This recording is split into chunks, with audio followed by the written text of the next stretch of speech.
പ്രിയ കർത്താവിന്റെ ദാസനെ ഓർത്ത് ദൈവത്തിന് സ്തോത്രം ചെയ്യുന്നു. അദ്ദേഹത്തെ നിങ്ങളുടെ മുൻപിൽ പ്രസന്റ് ചെയ്യുന്നതിൽ എനിക്ക് വലിയ സന്തോഷമുണ്ട്. പ്രിയ ദൈവദാസനെ ഓർപ്പിച്ചതുപോലെ ഒത്തിരി ചാരിറ്റി പ്രവർത്തനം ചെയ്തുകൊണ്ടിരിക്കുന്ന കർത്താവിന്റെ ദാസനാണ്. എനിക്കും പലപ്പോഴും കർത്താവിന്റെ ദാസന്റെ ആലയത്തിലും ഫെയ്ത്ത് ഒക്കെ പോകുവാൻ സാധിച്ചിട്ടുണ്ട്. ഞാനും പ്രിയ ജോയ് പാസ്റ്ററും കൂടെ സ്കൂട്ടറിൽ പോയി പുതപ്പ് ടെന്റിൽ നിന്നും വാങ്ങിക്കൊണ്ടുവന്ന് ഈ ദേശത്തുള്ള പ്രിയപ്പെട്ടവർക്ക്, കമ്പത്തുള്ള പ്രിയപ്പെട്ടവർക്കൊക്കെ അത് വിതരണം ചെയ്യുവാനായിട്ട് ഇടയായി തീർന്നിട്ടുണ്ട്. കർത്താവിന്റെ ദാസനും അതുപോലെ തന്നെ തെരുക്കോണുകൾ, നമുക്കറിയാം രാത്രിയിൽ ഒരു തെരുവിൽ കൂടി, ഒരു ടൗണിൽ കൂടി പോയാൽ എത്ര ആളുകളാണ് കടത്തിണ്ണയിലൊക്കെ അന്തി ഉറങ്ങുന്നത്. വീടില്ലാത്തവർ, കടത്തിണ്ണയിൽ അന്തി ഉറങ്ങുന്നവർ, അവരെയൊക്കെ കണ്ടെത്തി അവർക്കൊക്കെ പുതയ്ക്കാൻ പുതപ്പ് കൊടുക്കുക, അവർക്ക് ഭക്ഷണത്തിന് വേണ്ടിയുള്ള ക്രമീകരണങ്ങൾ ചെയ്യുക, പഠിക്കുന്ന കുട്ടികൾക്ക് കുടയും ബാഗും സ്കൂളിന്റെ ആവശ്യമായ കാര്യങ്ങൾ നൽകുക, അതിൽ ദൈവദാസന്മാർക്ക് കൈത്താങ്ങൽ ചെയ്യുക. ഇങ്ങനെ ഒത്തിരി ചാരിറ്റി പ്രവർത്തനം ചെയ്യുന്ന ഈ നാളുകളിൽ കർത്താവ് ശക്തമായിട്ട് ഉപയോഗിക്കുന്ന ആ ദർശനം പ്രാപിച്ച കർത്താവിന്റെ ദാസനെ ഓർത്ത് ദൈവത്തിന് സ്തോത്രം ചെയ്യുന്നു. ഈ കാലഘട്ടങ്ങളിൽ പലരും അവർക്ക് കിട്ടുന്നത് അവർ മാത്രം ഉപയോഗിക്കുമ്പോൾ ആരാധനയും ദൈവജനവും ഘോഷണവും മാത്രമല്ല, ക്രിസ്ത്യാനിറ്റി എന്ന് പറയുന്നത് അതൊരു ഷെയറിംഗ് കൂടിയാണ്. പത്രോസ് സുന്ദരമെന്ന ദേവാലയ ഗൗരവത്തിൽ ഇടുന്ന മുടത്തിനോട് പറഞ്ഞത്, എന്റെ കയ്യിൽ വെള്ളിയും പൊന്നും ഒന്നും തരാനില്ല, പക്ഷെ എന്റെ കയ്യിലുള്ളത് ഞാൻ നിനക്ക് തരികയാണ്. സ്തോത്രം. നമ്മൾക്കുള്ള അന്യോന്യം പങ്കുവയ്ക്കൽ കൂടി, അതാണ് ക്രിസ്തീയത എന്ന് പറയുന്നത്. വെറും വാചകം മാത്രമല്ല ക്രിസ്തീയത, പങ്കുവയ്ക്കലാണ്. ആ നല്ല പ്രവർത്തനം ചെയ്യുന്ന കർത്താവിന്റെ ദാസനെ ഓർത്ത് ഞാൻ ദൈവത്തിന് സ്തോത്രം ചെയ്യുന്നു. ഇന്ന് രാത്രി കാലവും ദൈവത്തിന്റെ ദാസന്റെ ഹൃദയത്തിൽ നല്ല തീരുമാനങ്ങൾ എടുക്കുവാൻ ശക്തമായ നിർദ്ദേശങ്ങൾ നൽകിയിട്ടുണ്ട്. നമുക്ക് പ്രാർത്ഥനയോടെ ഇരിക്കാം.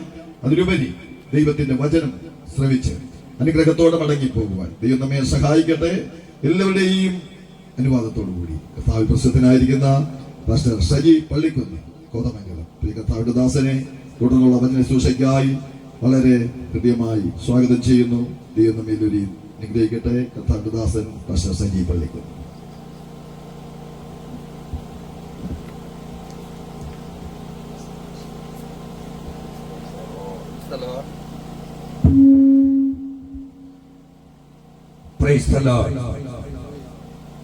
സർവശക്തനായ കർത്താവ് നമ്മെ എല്ലാവരെയും ഇന്ന് രാത്രി അനുഗ്രഹിക്കട്ടെ. ഈ മഹായോഗത്തിന്റെ അധ്യക്ഷത വഹിക്കുന്ന മഹായോഗം എന്ന് പറഞ്ഞത് നമ്മുടെ കർത്താവായ യേശു കർത്താവ് ഇന്നിവിടെ സന്നിഗ്ധനായിരിക്കുന്നത് കൊണ്ടാണ് മഹായോഗം എന്ന് പറഞ്ഞത്. ഈ മഹായോഗത്തിന്റെ അധ്യക്ഷത പദവി അലങ്കരിക്കുന്ന കർത്താവിന്റെ ശ്രേഷ്ഠദാസ്, അതുപോലെ തന്നെ ഈ മീറ്റിംഗിനുള്ള ഈ കൺവെൻഷൻ പ്രോഗ്രാമിന് നേതൃത്വം നൽകുന്ന കർത്താവിന്റെ ശ്രേഷ്ഠദാസ്, അദ്ദേഹത്തോടൊപ്പം പ്രവർത്തിക്കുന്ന മറ്റെല്ലാ പ്രിയമുള്ളവർ, അതുപോലെ തന്നെ ഞങ്ങൾക്ക് ഒരുമിച്ച് നേര്യമംഗലം സെന്ററിൽ പ്രവർത്തിക്കുവാൻ പ്രിയ ജോൺസൺ പാസ്റ്ററും ഞങ്ങൾക്ക് കഴിഞ്ഞിട്ടുണ്ട്. പ്രിയ കൃതദാസനെ ഇവിടെ വെച്ച് വീണ്ടും കാണുവാൻ കഴിഞ്ഞതിൽ ഒത്തിരി സന്തോഷമുണ്ട്. ഞങ്ങളുടെ ഒപ്പം പ്രവർത്തിക്കുന്ന അല്ലെങ്കിൽ സഹപ്രവർത്തകനായ ഞങ്ങളുടെ സെന്ററിലുള്ള കർത്താവിന്റെ ദാസൻ Samuel pastor, praise the lord, വേദിയിലായിരിക്കുന്ന മറ്റ് കർത്താവിന്റെ ദാസന്മാർ, വളരെ നല്ല നിലയിൽ സംഗീത ശുശ്രൂഷ നിർവഹിക്കുവാൻ കർത്താവ് കൃപ നൽകിയിരിക്കുന്ന കർത്താവിന്റെ ശ്രേഷ്ഠഭക്തന്മാർ, എല്ലാവർക്കും കർത്താവായ യേശുക്രിസ്തുവിന്റെ നാമത്തിലുള്ള സ്നേഹവന്ദനം അറിയിക്കുകയാണ്. ദൈവം നമ്മെ ധാരാളമായ നിലയിൽ അനുഗ്രഹിക്കട്ടെ. ഒരിക്കൽ കൂടെ കർത്താവിന്റെ തിരുവചനമായി നിൽപ്പാൻ കർത്താവ് തന്ന സാവകാശത്തിന് ദൈവത്തെ മഹത്വപ്പെടുത്തുകയാണ്. വളരെ വേഗം ഒരു തിരുവചന ഭാഗത്തിലേക്ക് പ്രവേശിക്കുവാനായിട്ട് ആഗ്രഹിക്കുന്നു. ഈ വേദഭാഗം 1 തിമോഥെയോസ് ലേഖനം 1-ാം അധ്യായത്തിന്റെ 15-ാമത്തെ വാക്യമാണ്. ക്രിസ്തു യേശു പാപികളെ രക്ഷിപ്പാൻ ലോകത്തിൽ വന്നു എന്നുള്ളത് വിശ്വാസ്യവും എല്ലാവരും അംഗീകരിപ്പാൻ യോഗ്യവുമായ വചനം തന്നെ. ആ പാപികളിൽ ഞാൻ ഒന്നാമൻ. ഞങ്ങളെ ആഴമായി സ്നേഹിക്കുന്ന ഞങ്ങളുടെ നല്ല പിതാവേ, ഈ നല്ല സമയത്തിനായി സ്തോത്രം ചെയ്യുന്നു. കർത്താവേ, കഴിഞ്ഞ ദിനങ്ങളിലായി അങ്ങയുടെ വചനം ശക്തിയോടുകൂടി ദേശത്ത് മുഴങ്ങുവാൻ കർത്താവേ ഈ സ്ഥലത്തെ ദൈവം അനുഗ്രഹിച്ചല്ലോ, ഈ പ്രദേശവാസികളെ ദൈവം അനുഗ്രഹിച്ചല്ലോ. ഇവിടെ കടന്നു വന്നതായിരിക്കുന്ന ദൈവജനത്തെ എല്ലാ പ്രിയമുള്ളവരെ അങ്ങ് അനുഗ്രഹിച്ചല്ലോ. ഇന്ന് രാത്രിയിലും അങ്ങ് അനുഗ്രഹിക്കണമേ. അടിയിലൂടെ അങ്ങ് സംസാരിക്കണമേ. ഞങ്ങൾക്ക് ഏവർക്കും അനുഗ്രഹമാക്കണമേ. എല്ലാം ഞങ്ങൾ ദൈവകരങ്ങളിലേക്ക് ഏൽപ്പിക്കുന്നു. യേശു ക്രിസ്തുവിന്റെ വലിയ നാമത്തിൽ തന്നെ ആമേൻ. ക്രിസ്തു യേശു പാപികളെ രക്ഷിപ്പാൻ ലോകത്തിൽ വന്നു എന്നുള്ളത് വിശ്വാസ്യവും എല്ലാവരും അംഗീകരിപ്പാൻ യോഗ്യവുമായ വചനം തന്നെ. ആ പാപികളിൽ ഞാൻ ഒന്നാമൻ. ക്രിസ്തു യേശു, ക്രിസ്തു എന്ന വാക്കിന്റെ അർത്ഥം അഭിഷക്തൻ എന്നാണ്. അത് വിശുദ്ധ വേദപുസ്തകം നൽകുന്ന ഒരർത്ഥം മാത്രമല്ല. മലയാളത്തിലെ മഹാനിഘണ്ടുവായ ശബ്ദധാരാവലിയിൽ ക്രിസ്തു എന്നതിന് ഉപയോഗിക്കുന്ന പദത്തിന്റെ അർത്ഥം അഭിഷക്തൻ എന്നാണ്. അഭിഷക്തൻ എന്ന ഭാഗം ഞാനൊന്ന് നോക്കിയപ്പോൾ അവിടെ രേഖപ്പെടുത്തിയിരിക്കുന്നത് യേശു ദേവൻ എന്നാണ്. പ്രിയമുള്ളവരെ, വിശുദ്ധ വേദപുസ്തകം മാത്രമല്ല, നമ്മുടെ മലയാള ഭാഷയിലെ മഹാനിഘണ്ടു പോലും കർത്താവായ യേശു ക്രിസ്തുവിന്റെ ദൈവത്വത്തെ നിഷേധിക്കുന്നില്ല. 3 കോടി ജനങ്ങൾ സംസാരിക്കുന്ന, 3.5 കോടി ജനങ്ങൾ സംസാരിക്കുന്ന മലയാള ഭാഷ പോലും കർത്താവായ യേശു കർത്താവിന് അതിന്റെ പ്രാധാന്യം നൽകുന്നു എന്നുള്ളതാണ്. ലോകചരിത്രത്തിൽ കർത്താവായ യേശു ക്രിസ്തുവിന്റെ പ്രാധാന്യത നഷ്ടപ്പെടുത്തുവാൻ ശ്രമിച്ച സകല മനുഷ്യരും പരാജയപ്പെട്ട് ശവക്കുഴിക്കകത്ത് ഒടുങ്ങിപ്പോയപ്പോൾ ഇന്നും യേശു ക്രിസ്തു ചരിത്രത്തിന്റെ കേന്ദ്രഭാഗത്ത് നിൽക്കുകയാണ്. ചരിത്രത്തിന്റെ കേന്ദ്രഭാഗം എന്ന് പറയുമ്പോൾ ചരിത്രത്തെ ക്രിസ്തുവിന് മുമ്പ്, ക്രിസ്തുവിന് ശേഷം എന്നുള്ള നിലയിലേക്ക് ചരിത്രത്തെ രണ്ടായി പകുത്തുകൊണ്ട് ചരിത്രത്തിന്റെ കേന്ദ്രസ്ഥാനത്ത് നിൽക്കുന്ന ഒരുവനുണ്ടെങ്കിൽ അത് കർത്താവായ യേശു ക്രിസ്തു മാത്രമാണ്.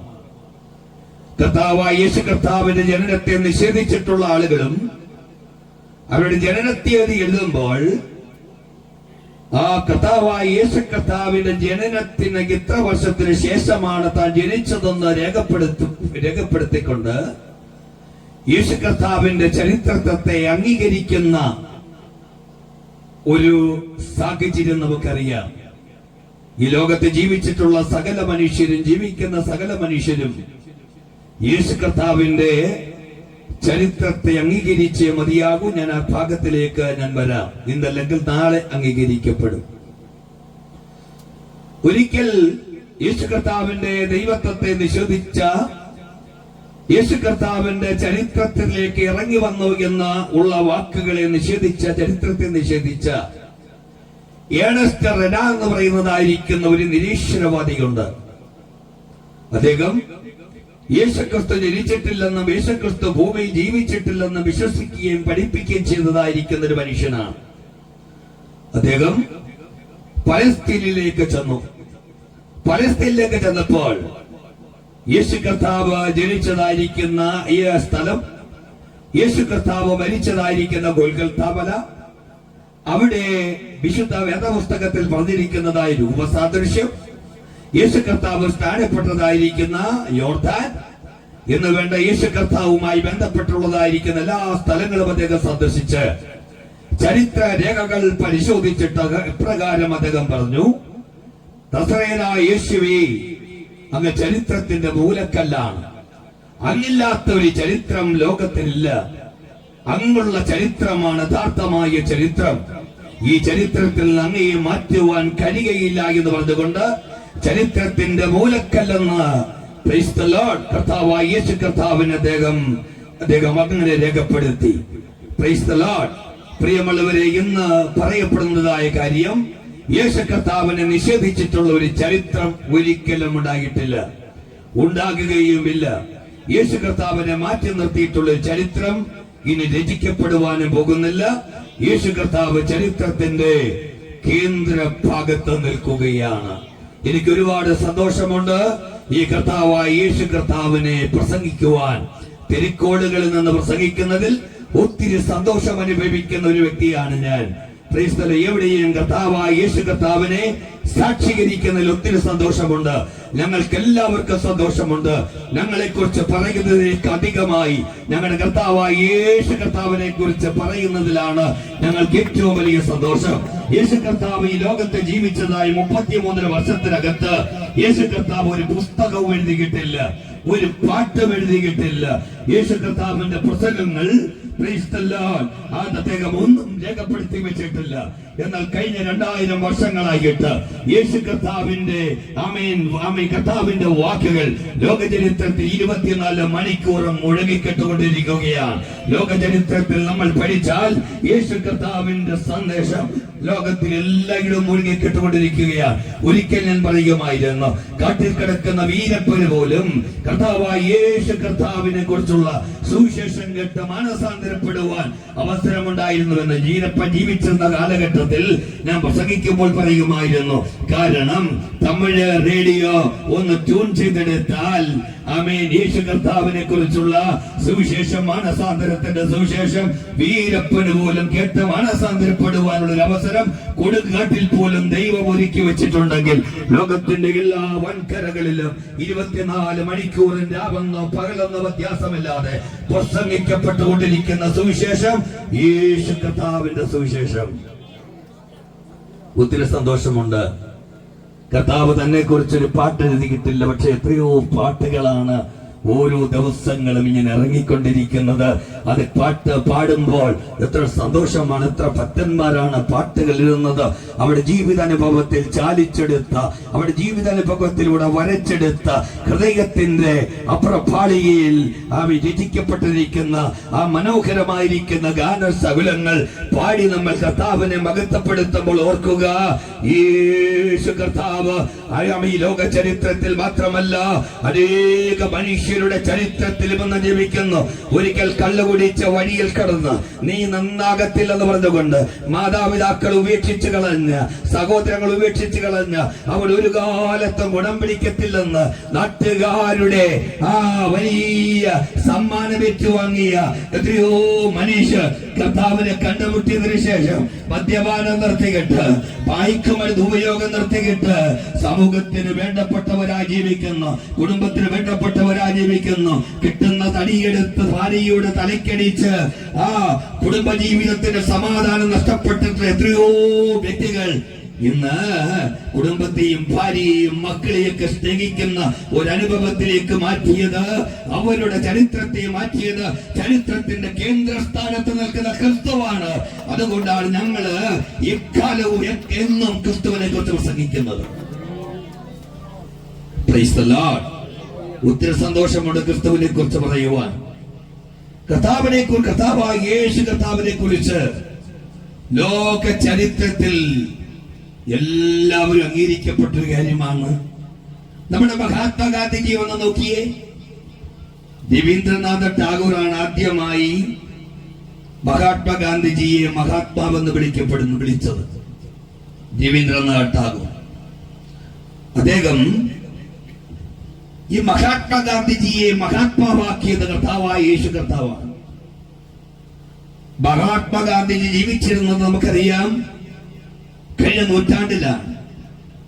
പക്ഷേ ആയിരക്കണക്കിന് വർഷങ്ങൾക്ക് ശേഷം ഒരു മനുഷ്യനെ, വലിയ വിദ്യാസമ്പന്നനായ ഒരു മനുഷ്യനെ മഹാനാക്കി മാറ്റുവാൻ കർത്താവായ യേശു കർത്താവിന് കഴിഞ്ഞു. അതുകൊണ്ടാണ് മഹാത്മാഗാന്ധിജി കർത്താവായ യേശു കർത്താവിനെ കുറിച്ച് ഇങ്ങനെ പറഞ്ഞത്, ഒരു ചരിത്ര പുരുഷനായി ഞാൻ അവിടുത്തെ കണക്കാക്കുന്നു. നാളിതുവരെ മനുഷ്യരാശി ദർശിച്ചിട്ടുള്ളതിൽ വെച്ച് ഏറ്റവും വലിയ ലോക ഗുരുക്കന്മാരിൽ ഒരാളായി ഞാൻ അവിടുത്തെ എണ്ണുന്നു. അദ്ദേഹത്തിന്റെ പ്രബോധനങ്ങളിൽ അടങ്ങിയിരിക്കുന്ന സത്യത്തെ ദർശിക്കുന്നതായി ആവുന്നത്ര പ്രാർത്ഥനയാ ചൈതന്യത്തോടും ഒരു ക്രിസ്ത്യാനിയുടെ ആദരവോടും കൂടെ ഞാൻ അവയെ പഠിച്ചു. ഒരു കണ്ണത്തടിക്കുമ്പോൾ മറുകണ്ണം കൂടെ കാണിച്ചു കൊടുക്കണമെന്ന് പറഞ്ഞുകൊണ്ട് ബ്രിട്ടീഷുകാരെ ഷൂ ഊരിച്ച് ചെവുക്കന്നത്തടിച്ചപ്പോഴും കവളത്തടിച്ചപ്പോഴും ക്ഷമിക്കുവാൻ കഴിഞ്ഞത് ഈ കർത്താവായ യേശു ക്രിസ്തുവിന് ലഭിച്ചതായ സന്ദേശമാണ്. ലോക ചരിത്രത്തിൽ എന്നും മനുഷ്യരാശിയെ സ്വാധീനിച്ചിട്ടുള്ള വചനം മറ്റൊന്നും നമുക്ക് കാണുവാനായി കഴിയുന്നില്ല. അത് കർത്താവായ യേശു കർത്താവ് എന്ന ചരിത്ര പുരുഷൻ ഇന്നും ജീവിച്ചിരുന്നു കൊണ്ട് മനുഷ്യ ഹൃദയങ്ങൾ രൂപാന്തരപ്പെടുത്തുന്നു. ഇന്നിവിടെ കടന്നു വന്നിരിക്കുന്ന പ്രിയമുള്ളവരിൽ പലരും മദ്യപാനികളായിരുന്നു, മയക്കുമരുന്നിന് അടുപ്പപ്പെട്ടവരായിരുന്നു. പക്ഷെ അവരെല്ലാം മാറ്റിയ ഒരു ചരിത്ര പുരുഷനാണ് ക്രിസ്തു. ഞാന് അതിലേക്ക് വരികയാണ്. അപ്പൊ ക്രിസ്തു എന്ന് പറഞ്ഞാൽ അഭിഷക്തൻ എന്നാണ്. അഭിഷക്തൻ എന്ന് പറഞ്ഞാൽ നിയോഗിക്കപ്പെട്ടവൻ. ആരാൽ നിയോഗിക്കപ്പെട്ടു? ത്രിയേക ദൈവത്താൽ നിയോഗിക്കപ്പെട്ടവൻ എന്ന് പറഞ്ഞാൽ പിതാവ് പുത്ര പരിശുദ്ധാത്മാവെന്ന ത്രിയേക ദൈവം അവൻ സ്വർഗീയ കൗൺസിൽ കൂടി മനുഷ്യരാശി എങ്ങനെ രക്ഷപ്പെടുത്താനായി കഴിയും? മനുഷ്യന് പാപത്തിലേക്ക് പോകുകയാണ്. മനുഷ്യൻ പാപത്തിലേക്ക് പോകുമ്പോൾ പാപത്തിൽ നിന്ന് മനുഷ്യനെ രക്ഷപ്പെടുത്തി വീണ്ടും സ്വർഗീയ മനുഷ്യരാക്കി മാറ്റുവാൻ എങ്ങനെ കഴിയുമെന്ന് ചിന്തിച്ചപ്പോൾ കർത്താവായ യേശു കർത്താവ് അഥവാ പുത്രൻ പറഞ്ഞു, ഞാൻ പോകാം മനുഷ്യരാശിയെ രക്ഷിക്കുവാൻ. അങ്ങനെ തലത്താൻ നിയോഗിക്കപ്പെട്ടവനായി ഭൂമിയിലേക്ക് വന്നു. 33 വർഷം ജീവിച്ചു. ആ കാലയളവിനെ കുറിച്ച് വചനം പറയുന്നത് കാലസമ്പൂർണത എന്നാണ്.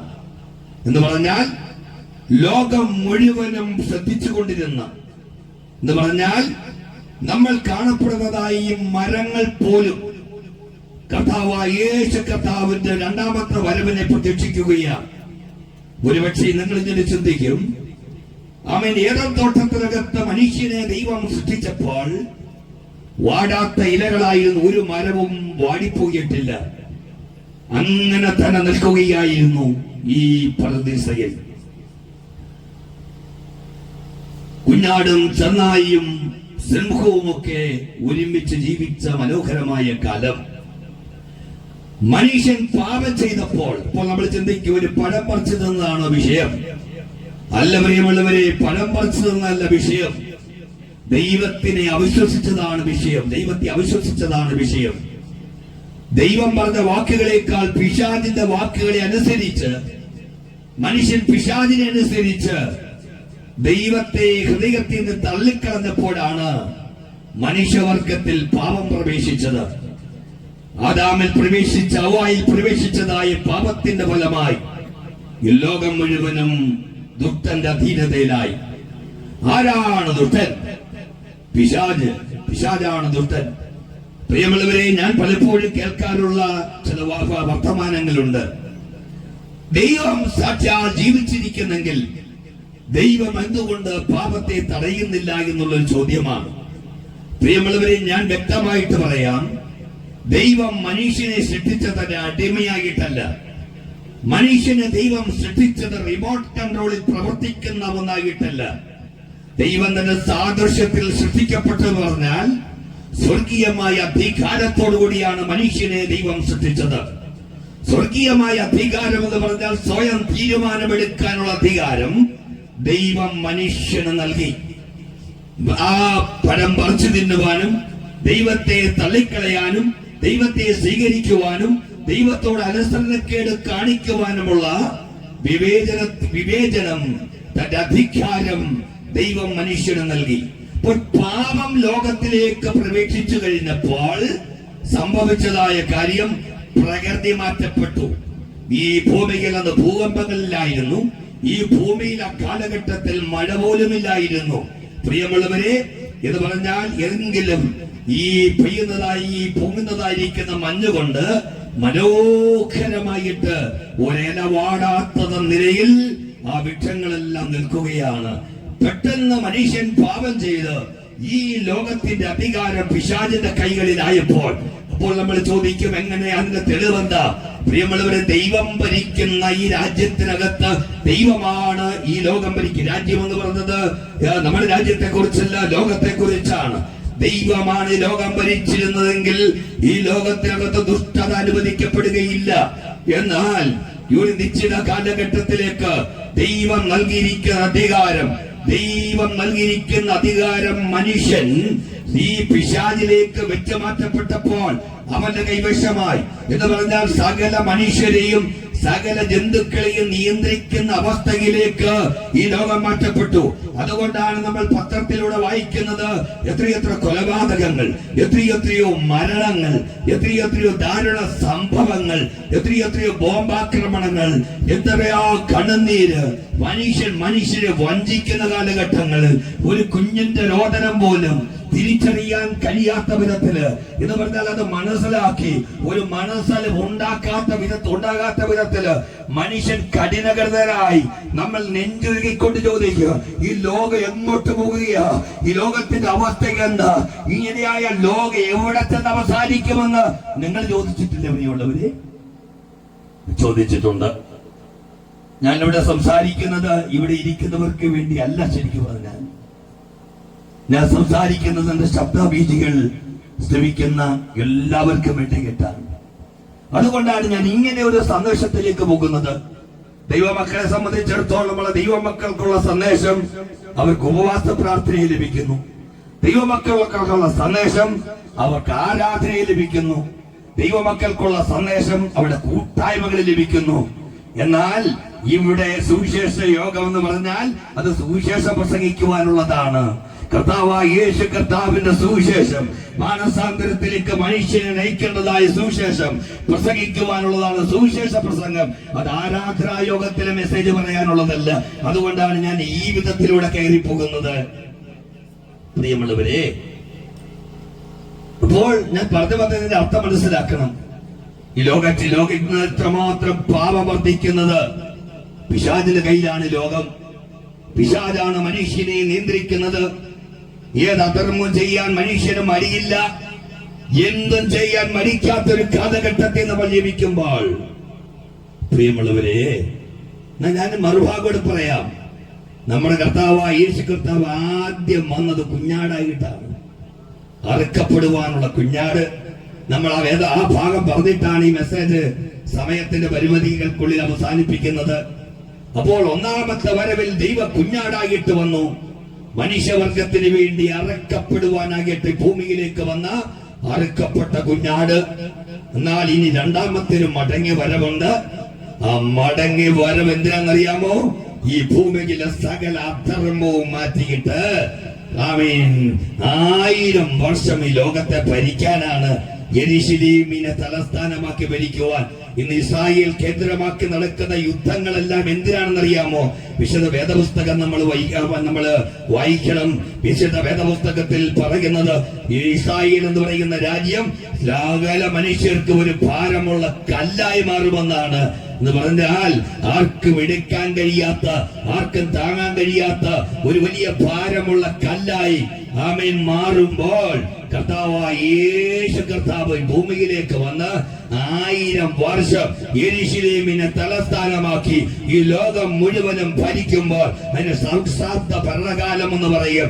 അത് 1-2 വർഷമല്ല, 5 വർഷമല്ല, 1000 വർഷം ഭരിക്കുമ്പോൾ കുഞ്ഞാടും സിംഹവുമായിട്ട് ഒരുമിച്ച് മെയ്യുന്ന കാലം, സിംഹം വൈക്കോല് തിന്നുന്ന കാലം, ഒരു ദോഷവുമില്ലാത്ത കാലം, ഒരു കൊലപാതകമില്ലാത്ത കാലം, ഒരു പിടിച്ചുപറിയില്ലാത്ത കാലം, ഒരു മോഷണമില്ലാത്ത കാലം, ഒരു ബലാത്സംഗമില്ലാത്ത കാലം, ഒരു മനസാക്ഷി കുത്തലുണ്ടാകുന്ന ഒന്നുമില്ലാത്ത, ഒരു ദോഷവുമില്ലാത്ത ഒരു കാലം.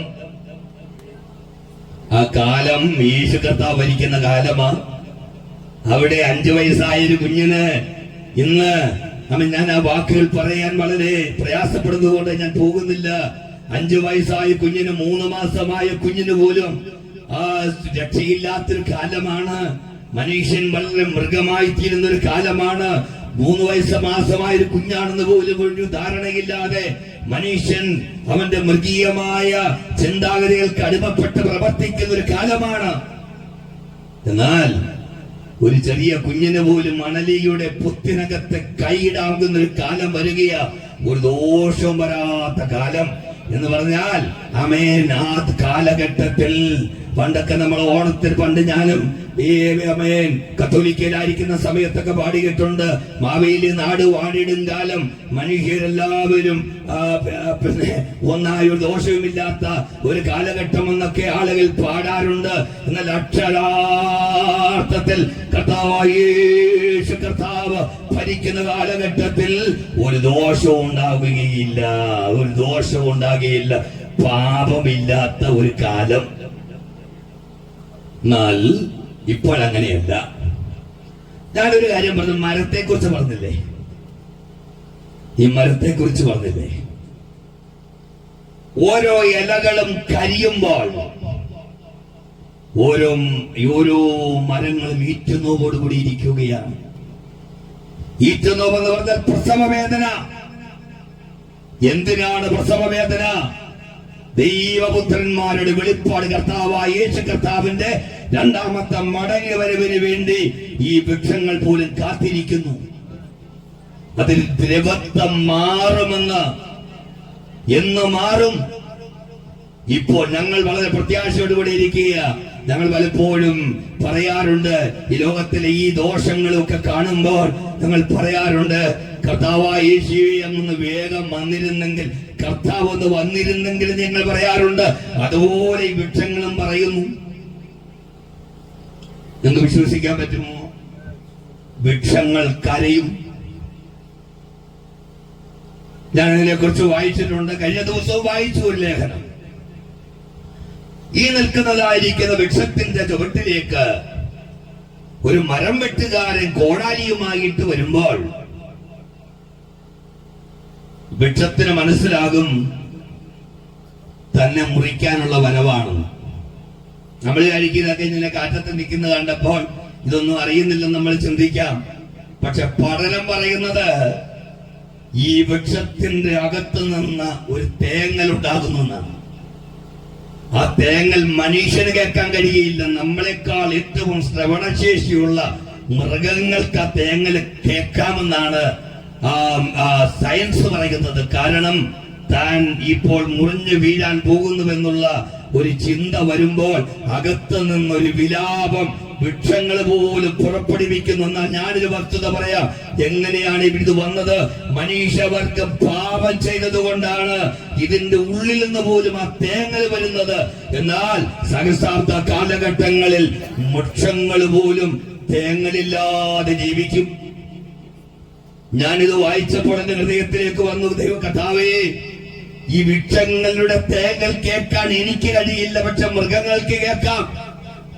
എന്നാൽ മൃഗങ്ങൾക്ക് തേങ്ങൽ കേൾക്കാൻ കഴിയുന്നെങ്കിൽ ഒരു വൃക്ഷത്തിന്റെ തേങ്ങല് പോലും സ്വർഗം കേൾക്കുന്നെങ്കിൽ, എന്റെ കർത്താവ് കേൾക്കുന്നെങ്കിൽ, അതിന്റെ സൃഷ്ടിതാവായ കർത്താവ് അത് കേൾക്കുന്നെങ്കിൽ, എന്റെ വേദന, മനുഷ്യവർഗത്തിന്റെ വേദന കേൾക്കാൻ കഴിയുന്നവനാണ് ക്രൂശിന്മേൽ മരിച്ചത്. ക്യാൻസർ രോഗിയുടെ വേദന എന്ന് യേശു കർത്താവിനോട് പറഞ്ഞ് മനസ്സിലാക്കണ്ട. മനുഷ്യ ശരീരത്തിന്റെ വേദന പറഞ്ഞ് മനസ്സിലാക്കണ്ട. ദാഹം പറഞ്ഞ് മനസ്സിലാക്കണ്ട. വിശപ്പ് പറഞ്ഞ് മനസ്സിലാക്കണ്ട. ഒറ്റപ്പെടൽ പറഞ്ഞ് മനസ്സിലാക്കണ്ട. അപമാനം പറഞ്ഞ് മനസ്സിലാക്കണ്ട. ഇതെല്ലാം അനുഭവിച്ചറിയുവാൻ 2000 വർഷങ്ങൾക്ക് മുമ്പ് ഈ താണ ലോകത്തിലേക്ക് ഇറങ്ങി വന്ന നമ്മുടെ രക്ഷിതാവ്. ഈ ശബ്ദം കേൾക്കുന്ന പ്രിയമുള്ളവരോട് എനിക്കൊരു സന്ദേശം പറയാനുണ്ട്. ഭയപ്പെടേണ്ട. ഹൃദയത്തിനകത്തെ വേദനകൾ ആരും മനസ്സിലാക്കുന്നില്ലല്ലോ. എന്റെ ഭർത്താവ് മനസ്സിലാക്കുന്നില്ലല്ലോ, എന്റെ ഭാര്യ മനസ്സിലാക്കുന്നില്ലല്ലോ, എന്റെ കുഞ്ഞുങ്ങൾ മനസ്സിലാക്കുന്നില്ലല്ലോ, എന്റെ വീട്ടുകാർ മനസ്സിലാക്കുന്നില്ലല്ലോ, എന്റെ അയൽക്കാർ മനസ്സിലാക്കുന്നില്ലല്ലോ, എന്റെ നാട്ടുകാർ മനസ്സിലാക്കുന്നില്ലല്ലോ എന്ന് ഒരു തേങ്ങൽ ഹൃദയത്തിൽ നിന്നുണ്ടെങ്കിൽ അത് മനസ്സിലാക്കുന്ന സർവശക്തനായ ദൈവമുണ്ട്. ആ ദൈവം മനുഷ്യനിൽ നിന്ന് ലഭിക്കുന്ന നന്മകൾ സ്വീകരിക്കാനിരിക്കുന്ന ദൈവമല്ല. മനുഷ്യവർഗം പാപികളായിരിക്കുമ്പോൾ തന്നെ പാപികളായ മനുഷ്യർക്ക് വേണ്ടി തന്റെ ജീവനും ശരീരവും ഏൽപ്പിച്ചു കൊടുക്കുവാൻ ഈ ഭൂമിയിലേക്ക് വന്ന, പരസ്യമായി ക്രൂശിൽ കിടന്ന് വേദന അനുഭവിച്ച് മനുഷ്യവർഗത്തെ സ്നേഹിച്ച ക്രിസ്തു. ഞാൻ ആ ക്രൂശീകരണത്തിലേക്ക് ഏറ്റവും അവസാന ഭാഗത്തിലേക്ക് വരാൻ ആഗ്രഹിക്കുകയാണ്. യേശുക്രിസ്തു യേശുക്രിസ്തുവിന്റെ ചില പ്രത്യേകതകളെ കുറിച്ച് പറയാം. ഈ ഭൂമിയിലായിരിക്കുമ്പോൾ യേശു കർത്താവിനുള്ള ധാർമ്മികത, അതാണ് മഹാത്മാഗാന്ധിജിയെ ആകർഷിച്ചത്. യേശു കർത്താവ് ദൈവത്തിന് ധാർമ്മികത വേണം. കാരണം ധാർമ്മികത പഠിപ്പിക്കേണ്ട ദൈവമാണ്. യേശു കർത്താവിന്റെ ധാർമ്മികത, യേശു കർത്താവിന്റെ സർവശക്തി കടലിൽ മേൽ നടക്കുമ്പോൾ ഇന്ന് വരെ ലോകത്തിൽ ഒറ്റ മനുഷ്യന് കടലിന്മേൽ നടന്നിട്ടില്ല. ഞാൻ വിശ്വാസാനുഭവത്തിലേക്ക് വരുന്നതിന് മുമ്പ് എന്റെ ഒരു ഗുരു ഉണ്ടായിരുന്നു. ഞാൻ യോഗാസനമൊക്കെ ചെയ്യുന്ന ഒരു കാലഘട്ടത്തിൽ അദ്ദേഹം മരിച്ചുപോയി. വിശ്വാസത്തിലൊക്കെ വരുന്നതിന് മുമ്പുള്ള ഒരു കാലഘട്ടത്തെ കുറിച്ചാണ് പറയുന്നത്. അദ്ദേഹം വെള്ളത്തിന് മുകളിൽ പൊങ്ങിക്കിടക്കും. അദ്ദേഹത്തിന്റെ കുഞ്ഞുങ്ങൾ വെള്ളത്തിന് മേലിൽ പൊങ്ങിക്കിടക്കും. എനിക്ക് ആ കാലഘട്ടത്തിൽ നീന്തൽ അറിയാത്തതുകൊണ്ട് ഞാൻ വെള്ളത്തിൽ ഇറങ്ങിയാൽ താണു പോകും. പക്ഷേ അദ്ദേഹം പൊങ്ങിക്കിടക്കുന്നത് വായുവിന്റെ ഒരു പ്രവർത്തനമാണ്. എന്നാൽ വെള്ളത്തിന് മീതെ നടന്നിട്ടുള്ള ഒറ്റ യോഗാഭ്യാസി ഉണ്ടായിട്ടില്ല.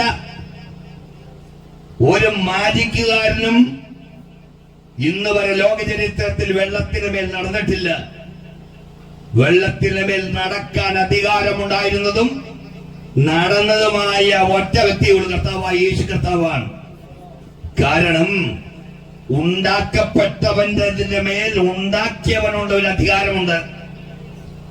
സൃഷ്ടിയുടെ മേൽ സൃഷ്ടിതാവിനുള്ള അധികാരമുണ്ട്. കർത്താവായ യേശു കർത്താവ് വെള്ളത്തിന് മേലേക്ക് കാൽ ചവിട്ടിയപ്പോൾ ആ വെള്ളം താണുപോയില്ല. കാരണം സൃഷ്ടിതാവാണ് നടക്കുന്നത്, സർവശക്തി. ഞാൻ അതിനെക്കുറിച്ച് അതുപോലെ തന്നെ കർത്താവായ യേശു കർത്താവ് ഈ ലോകത്തിലേക്ക് ജനിച്ചു എന്ന് പറയുമ്പോൾ ഒരു തെറ്റായ സന്ദേശം ഉണ്ടാകരുത്. യേശു കർത്താവിന് ആമേൻ ദൈവത്തമ്പുരാന് നിത്യമായിട്ടുണ്ടായിരുന്നതാണ്. ജനിച്ചു വീണപ്പോൾ ഉണ്ടായതല്ല. കർത്താവായ യേശു കർത്താവ് ഈ ഭൂമിയിൽ ജനിക്കുന്നതിന് മുമ്പേ ഉണ്ടായിരുന്നു. യേശു കർത്താവിനെ ആരും സൃഷ്ടിച്ചതല്ല. യേശു കർത്താവ് സ്വയംഭൂവല്ല. സ്വയംഭൂവെന്ന് പറഞ്ഞാൽ സ്വന്തമായിട്ട് ഉണ്ടായി വന്നു എന്നാണ്. നമുക്ക് പുത്രൻ സ്വന്തമായിട്ട് ഉണ്ടായി വന്നതല്ല, ഏതെങ്കിലും ഒരു കാലഘട്ടത്തിൽ ഉളവായതല്ല എന്നാണ് ഞാൻ പറഞ്ഞത്. എന്നും ഉണ്ടായിരുന്നു. എന്നും ഈ സർവശക്തനായ ദൈവം ഉണ്ടായിരുന്നു. പക്ഷെ സർവശക്തനായ ദൈവം ഒരു സ്ത്രീയുടെ ഉദരത്തിൽ ജന്മമെടുത്ത് ഈ ഭൂമിയിലേക്ക് വന്നു എന്നുള്ളത് ഏറ്റവും വലിയ അത്ഭുതമാണ്. ചിലർ ചോദിക്കാറുണ്ട്, ദൈവത്തിന് സ്ത്രീയുടെ ഉദരത്തിൽ ജനിക്കാൻ കഴിയുമോ? അങ്ങനെ കഴിയാൻ ഒരു സാധ്യതയുമില്ലെന്ന് ചിലർ പറയാറുണ്ട്. അങ്ങനെയെങ്കിൽ അങ്ങനെ ഒരു സാധ്യതയില്ലാത്ത ഒരാൾക്ക് എങ്ങനെ ദൈവമാകാൻ കഴിയും? ദൈവത്തിന് സകലതും സാധ്യമാണ്. ദൈവത്തിന് അസാധ്യമായതൊന്നുമില്ല. ഒരു സ്ത്രീയുടെ ഉദരത്തിൽ ജനിക്കുവാൻ ദൈവത്തിന് കഴിയുന്നത് കൊണ്ടാണ് അദ്ദേഹം ദൈവമായത്. അദ്ദേഹത്തിന് അത് കഴിയുകയില്ലെങ്കിൽ അദ്ദേഹം ദൈവമായിരിക്കുവാൻ ഒരു യോഗ്യതയില്ല അദ്ദേഹത്തിന്. കാരണം ദൈവത്തിന് അസാധ്യമായിട്ടൊന്നുമില്ല. Price the Lord. ഞാൻ ആ ഭാഗത്തിലേക്ക് ആ ഭാഗത്ത് മാത്രം നിന്ന് കഴിഞ്ഞാൽ അത് പോരാ. അടുത്ത ഭാഗത്തിലേക്ക് നമ്മൾ വരണം. യേശു കർത്താവ് ഇന്ന് ലോക ചരിത്രത്തിൽ മാത്രമല്ല ഇന്ന് ജീവിക്കുന്ന വ്യക്തിയാണ്. നമുക്കറിയാം എത്രയോ മനുഷ്യർ ലോകത്ത് ജീവിച്ചിരുന്നിട്ടുണ്ട്. പക്ഷേ അവരുടെ പേരുകൾ ഇന്ന് ലോകം കേൾക്കുന്നില്ല. ഒരു 100 വർഷത്തിനകം, പരമാവധി പോയ 100 വർഷങ്ങൾക്കകം ലോകം അവരെ മറന്നിട്ടുണ്ട്. ഞാൻ അതിനെ കുറിച്ച് പറയുമ്പോൾ വോൾട്ടയർ എന്ന് പറയുന്നതായിരിക്കുന്ന ഒരു മനുഷ്യൻ കർത്താവായ യേശു കർത്താവിനെ കുറിച്ച് പറഞ്ഞതായ ഒരു കാര്യം, അടുത്ത 100 വർഷങ്ങൾക്കകത്ത് യേശു കർത്താവിനെ കുറിച്ചും യേശു ക്രിസ്തുവിനെ കുറിച്ച് പറയുന്നതായിരിക്കുന്ന ഈ പുസ്തകം ഏതെങ്കിലും ലൈബ്രറിയിൽ അവസാനിക്കുമെന്ന് പറഞ്ഞതായിരിക്കുന്ന മനുഷ്യൻ, പ്രിയമുള്ളവരെ ഞാൻ പറയട്ടെ, ഇന്ന് അത് പറഞ്ഞതായിരിക്കുന്ന മനുഷ്യന്റെ പുസ്തകം ലൈബ്രറികളിൽ പോലും നമുക്ക് കാണാൻ കഴിയുന്നില്ല. എന്നാൽ യേശു കർത്താവിനെ കുറിച്ച് 24 മണിക്കൂറും ലോകരാജ്യങ്ങളിൽ ഇങ്ങനെ മുഴങ്ങിക്കേട്ടുകൊണ്ടിരിക്കുകയാണ്. പ്രിയമുള്ളവരെ, അങ്ങനെ പറഞ്ഞതായിരിക്കുന്ന മനുഷ്യൻ വോൾട്ടയർ, അദ്ദേഹത്തിന്റെ യേശു കർത്താവിന് എതിരായിട്ട് എഴുതിയ അദ്ദേഹത്തിന്റെ വീടുണ്ടല്ലോ, അദ്ദേഹത്തിന്റെ മേശ ഉണ്ടല്ലോ, അദ്ദേഹത്തിന്റെ വീട്, അദ്ദേഹത്തിന്റെ മേശ, പേനയുണ്ടോന്ന് അറിയത്തില്ല, അതെല്ലാം ജനീവയിലെ ബൈബിൾ സൊസൈറ്റിയുടെ കൈവശമാണെന്ന് വേദപുസ്തകത്തെ അവസാനിപ്പിക്കുമെന്ന് പറഞ്ഞ് എന്താ പറയുക, അങ്ങനെ പറഞ്ഞ് പഠിപ്പിച്ച വോൾട്ടയർ എന്ന ഫ്രഞ്ച് തത്വചിന്തകനായ നിരീശ്വരവാദി, അദ്ദേഹത്തെ കുറിച്ച് ഇന്ന് ലോകം കേൾക്കണമെങ്കിൽ ഞങ്ങളെ പോലുള്ളവർ പ്രസംഗിക്കുമ്പോൾ അദ്ദേഹത്തെ കുറിച്ച് കേൾക്കുന്നത് ക്രിസ്തീയ മാർഗത്വത്തെയോ കർത്താവിനെയോ ലോകത്തിൽ അവസാനിപ്പിക്കാൻ കഴിയുകയില്ല. അങ്ങനെ അവസാനിപ്പിക്കണമെങ്കിൽ പ്രിയമുള്ളവരെ, നിങ്ങൾ റോമൻ കൊളോസിയത്തിലേക്കൊന്ന് പോകണം. 50,000 പേർക്ക് ഇരുന്ന് കാണാൻ കഴിയുന്ന ഒരു വലിയ സ്റ്റേഡിയം ഇന്ന് 7 ലോകാത്ഭുതങ്ങളിൽ ഒന്നാണ്. ആ സ്റ്റേഡിയത്തിനകത്ത് മൃഗങ്ങളും മനുഷ്യരും തമ്മിലുള്ള യുദ്ധങ്ങളും ഒക്കെ ചെയ്യാൻ കഴിയുന്ന സംവിധാനങ്ങൾ അവിടെ ഉണ്ട്. വലിയൊരു അത്ഭുതകരമായ ഒന്നാണ്. ഇല്ലെങ്കിൽ പ്രിയമുള്ളവരെ, ഞാൻ ഈ അടുത്ത സമയത്ത് പോയിട്ട് ഞാന് സഞ്ചാര വീഡിയോകൾ ഇടാറുണ്ട്. സഞ്ചാര വീഡിയോ ഞാന് പിന്നെ ഒരു സഞ്ചാരി കൂടിയാണ്. ഞാൻ ഈ അടുത്ത സമയത്ത് പോയിട്ട് എല്ലോറ ഗുഹ കണ്ടു. ലോകാത്ഭുതം എന്ന് പറയാൻ കഴിയുന്ന എല്ലോറ ഗുഹ. പക്ഷെ അതുപോലും ലോകാത്ഭുതങ്ങളിൽ വന്നിട്ടില്ല. പക്ഷെ റോമൻ കൊളോസിയം എന്നെന്ന് പറഞ്ഞാൽ അന്നത്തെ കാലഘട്ടത്തിലെ അത്ഭുതങ്ങളിൽ ഒന്ന് തന്നെയാണ്. ഇന്നും അത്ഭുതമായിട്ട് നിൽക്കുക. എത്രയെത്ര ക്രിസ്ത്യാനികളെ പീഡിപ്പിച്ച് ഒന്നാണെന്നറിയാമോ റോമൻ കൊളോസിയം? ഒറ്റ ചോദ്യമേ ഉള്ളൂ, ക്രിസ്തുവിനെ അംഗീകരിക്കുന്നുവോ? ഇല്ല. ക്രിസ്തുവിനെ തള്ളിപ്പറയുന്നുവോ?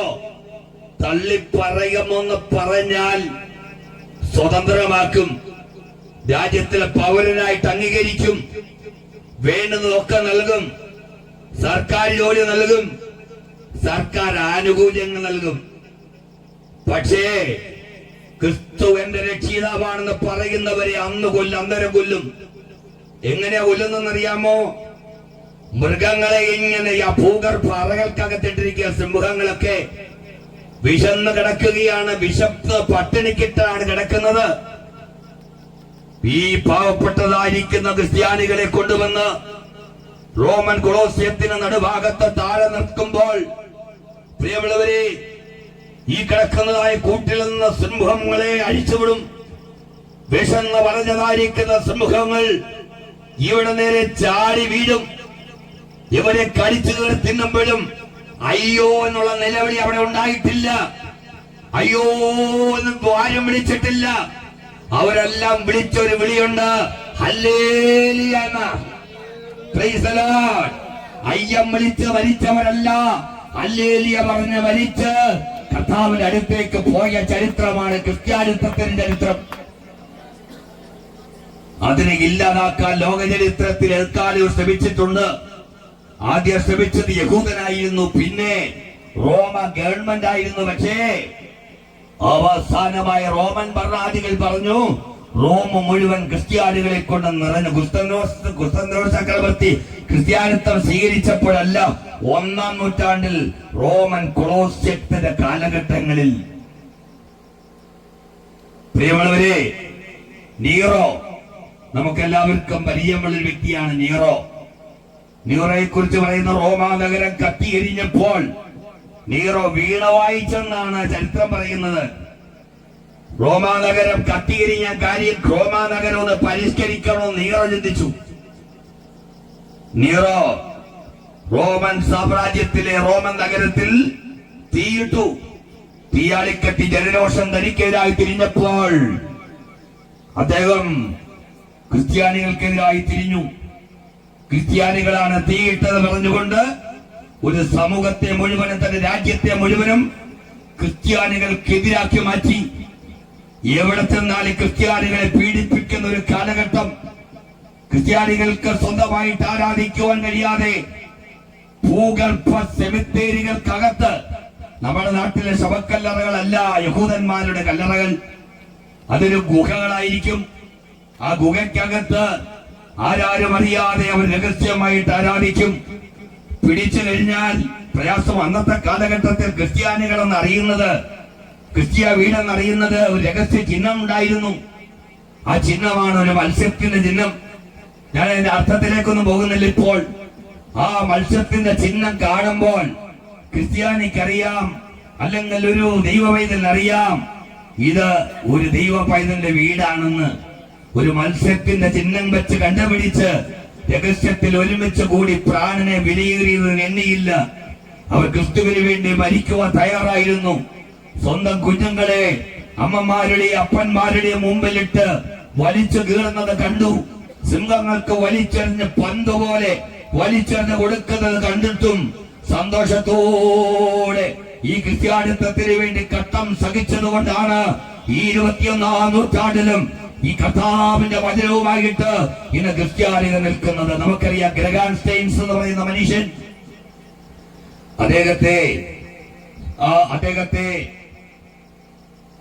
ചില ആളുകൾ തീയിട്ട് കൊന്നിട്ട് 25 വർഷമായി. 25 വർഷമായി 10 വയസ്സുള്ളതായിരിക്കുന്ന 6 വയസ്സുള്ളതായിരിക്കുന്ന 2 കുഞ്ഞുങ്ങൾ. എന്താണ് അവർ ചെയ്ത തെറ്റ്? ഒറ്റ തെറ്റേ ചെയ്തുള്ളൂ. അവിടെയുള്ള കുഷ്ഠരോഗികളെ സ്നേഹിച്ചത്. എന്താണ് കുഷ്ഠരോഗികളെ സ്നേഹിച്ചത് എന്നുള്ള തെറ്റ്? ഇന്ന് നമുക്കറിയാം, ഒറീസയുടെ മണ്ണിലും ലോകത്തിന്റെ വിവിധ ഭാഗങ്ങളിലും ഈ നമ്മുടെ ഇന്ത്യ രാജ്യത്തിലുമൊക്കെ കുഷ്ഠരോഗി എന്ന് പറഞ്ഞാൽ ജീവനോടെ കുഴിച്ചു മൂടുന്ന ഒരു കാലം. ആർക്കും വേണ്ടാത്ത കുഷ്ഠരോഗികളെ ചെന്ന് കണ്ട് അവിടെ ചെന്ന് അവരെ പുനരധിവസിപ്പിച്ച് അവർക്ക് മരുന്ന് കൊടുത്ത് അവരുടെ രോഗം മാറ്റി അവരെ വേറൊരു സ്ഥലത്തേക്ക് കൊണ്ടുവന്ന് അവർക്ക് തൊഴിൽ പഠിപ്പിച്ച് പശുക്കളെയും മറ്റുമൊക്കെ പായുണ്ടാക്കാനും ഒക്കെ ഒരുപാട് കാര്യങ്ങൾ പഠിപ്പിച്ച് അവരെ സമൂഹത്തിൽ അഡ്രസ്സുള്ളവരാക്കി മാറ്റിയ ഗ്രഗാൻ സ്റ്റെയിൻസ് ഒരു ഭിക്ഷക്കാരന് നിങ്ങൾക്കറിയാം. നിങ്ങൾ വഴിയിലൂടെ പോകുന്ന ഒരു കുഷ്ഠരോഗിയായ ഒരു ഭിക്ഷക്കാരോട് ചോദിച്ചേ, നമുക്ക് അടുക്കാൻ പറ്റുമോ? ഇന്നത്തെ കാലഘട്ടത്തിൽ അടുക്കാൻ പറ്റും, കാരണം മരുന്നൊക്കെ ഉള്ളത് കൊണ്ട് പകരില്ല. പക്ഷേ നമ്മളൊന്ന് ചോദിച്ച പേരെന്താ? അവര് പറയും, ഞങ്ങൾക്കൊരു പേരില്ല, പേര് മറന്നുപോയി. ഒരു മനുഷ്യൻ പോലും സ്വന്തം പേര് വിളിക്കാനില്ല. അമ്മ പേര് വിളിക്കാനില്ല, അപ്പൻ പേര് വിളിക്കാനില്ല, സഹോദരങ്ങൾ പേര് വിളിക്കാനില്ല, ആരും പേര് വിളിക്കാനില്ല. ഒറ്റ പേരേ ഉള്ളൂ, ഭിക്ഷക്കാരൻ, കുഷ്ഠരോഗി, ചർമ്മക്കാരൻ. പേര് പോലും മറന്ന, മുഖം പോലും മാറിയ ആ മനുഷ്യരെയൊക്കെ കൊണ്ടുവന്ന് അവരുടെ പരിപ്പുകളെല്ലാം കഴുകിക്കളഞ്ഞത് ഈ 10 വയസ്സുള്ളതായിരിക്കുന്ന കുഞ്ഞ്, 6 വയസ്സുള്ളതായിരിക്കുന്ന കുഞ്ഞ് അവരുടെ പരിപ്പെല്ലാം മാറ്റിക്കളഞ്ഞ് മുറിവെല്ലാം വെച്ച് കെട്ടി അവരെ പരിചരിച്ച് അവരെ സമൂഹത്തിലേക്ക് ഏൽപ്പിച്ച് തിരിച്ചു കൊടുത്തതായ മനുഷ്യൻ. ഒരു ദിവസം മാത്രമല്ല, അദ്ദേഹം പാല്, ഞാൻ അതിനെ കുറിച്ച് പുസ്തകത്തിൽ വായിച്ചിട്ടുണ്ട്. അദ്ദേഹം പാല് ഈ പുനരധിവസിപ്പിച്ച ആളുകൾക്ക് പശുക്കളെ വാങ്ങിക്കൊടുത്ത് അവരുടെ കയ്യിൽ നിന്ന് പാല് വാങ്ങി അന്നത്തെ SP യുടെ വീട്ടിൽ പോലും കൊണ്ടുവന്ന് കൊടുക്കുവാനെന്ന് ഞാൻ വായിച്ചിട്ടുള്ളത്. ആ മനുഷ്യൻ എന്ത് തെറ്റ് ചെയ്തിട്ട് ഓസ്ട്രേലിയയുടെ സുഖസം, ഇന്നത്തെ മനുഷ്യര് 10-15 ലക്ഷം രൂപ കൊടുത്ത നമ്മുടെ കുഞ്ഞുങ്ങളെ ഓസ്ട്രേലിയയിലേക്ക് വിട്ട് പഠിപ്പിക്കാനും അവർക്ക് അവിടെ ജോലിക്കും വേണ്ടിയിട്ട് നമ്മൾ ലോണും വസ്തുവും വെച്ചിട്ട് അങ്ങോട്ട് വിടുമ്പോ,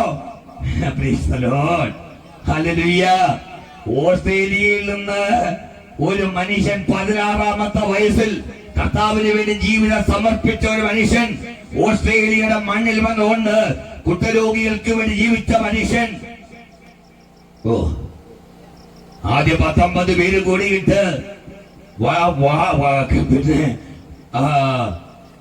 കയ്യിലെ കല്ലുമൊക്കെ വെച്ച് വലിച്ചെറിഞ്ഞ് ഗ്ലാസ് തകർത്തിട്ട് അവിടെ മേൽ ബോംബും തൂക്കും വാളുമായിട്ടൊക്കെ വന്ന് ആമേൻ അതിനകത്തേക്ക് പെട്രോൾ ഒഴിച്ച് തീ കൊടുത്തപ്പോൾ വെളിയിലേക്ക് കുഞ്ഞുങ്ങളൊക്കെ കരഞ്ഞ ഓടി ഇറങ്ങാൻ സമയത്ത് വീണ്ടും അവരെ ശൂലം കൊണ്ട് അതിനകത്തേക്ക് കുത്തി വലിച്ചിട്ടിട്ട് ആ കുഞ്ഞുങ്ങളും ആ ദൈവസ്നേഹിയായ ആ മനുഷ്യ സ്നേഹിയായ ആ മനുഷ്യൻ ആ 3 പേരും അവിടെ വെന്തെരിഞ്ഞ് മരിച്ചു.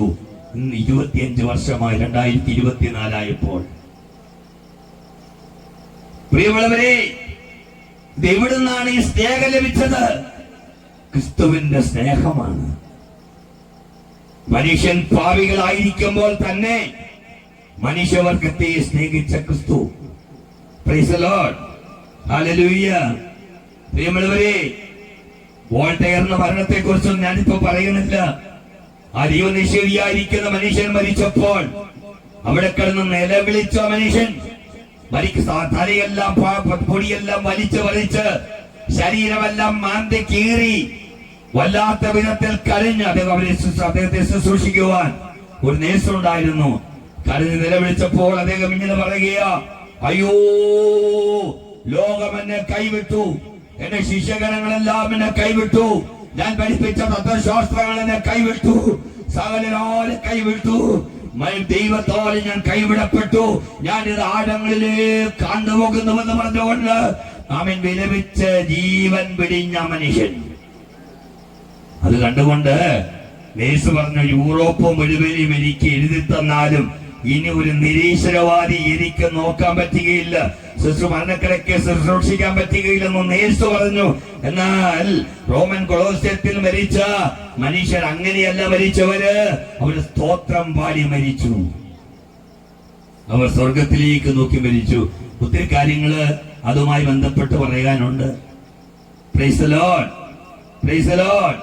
എന്നാൽ ഒരു കാര്യൂടെ ഞാൻ പറയാം. Price the Lord. ഒരു കാര്യൂടെ ചേർന്ന് ഞാൻ പറയാം. യേശു കർത്താവ് ഇന്ന് ജീവിക്കുകയാണ്. യേശു കർത്താവ് ഇന്ന് ജീവിക്കുകയാണ്. ഏജ് ഓഫ് ക്രിയേഷൻ എന്ന് പറയുന്ന ഒരു പുസ്തകം എഴുതിയതായിരിക്കുന്ന തോമസ് പെയിൻ അദ്ദേഹം പറഞ്ഞു, എന്റെ പുസ്തകങ്ങൾ കൊണ്ട് ഞാൻ ക്രിസ്തു യേശുവിന് ഒരു കല്ലറ പണിത് ഞാൻ അകത്താക്കി. യേശു ഉയർക്കില്ലെന്ന് പറഞ്ഞു. പക്ഷേ ചില ദിവസങ്ങൾ കഴിഞ്ഞപ്പോൾ, മാസങ്ങൾ കഴിഞ്ഞപ്പോൾ ഒരു മദ്യപാനിയുടെ കല്ലറയിൽ അദ്ദേഹത്തെ അടക്കി. പക്ഷെ ഒന്നും ഉയർത്തെഴുന്നേറ്റിട്ടില്ല.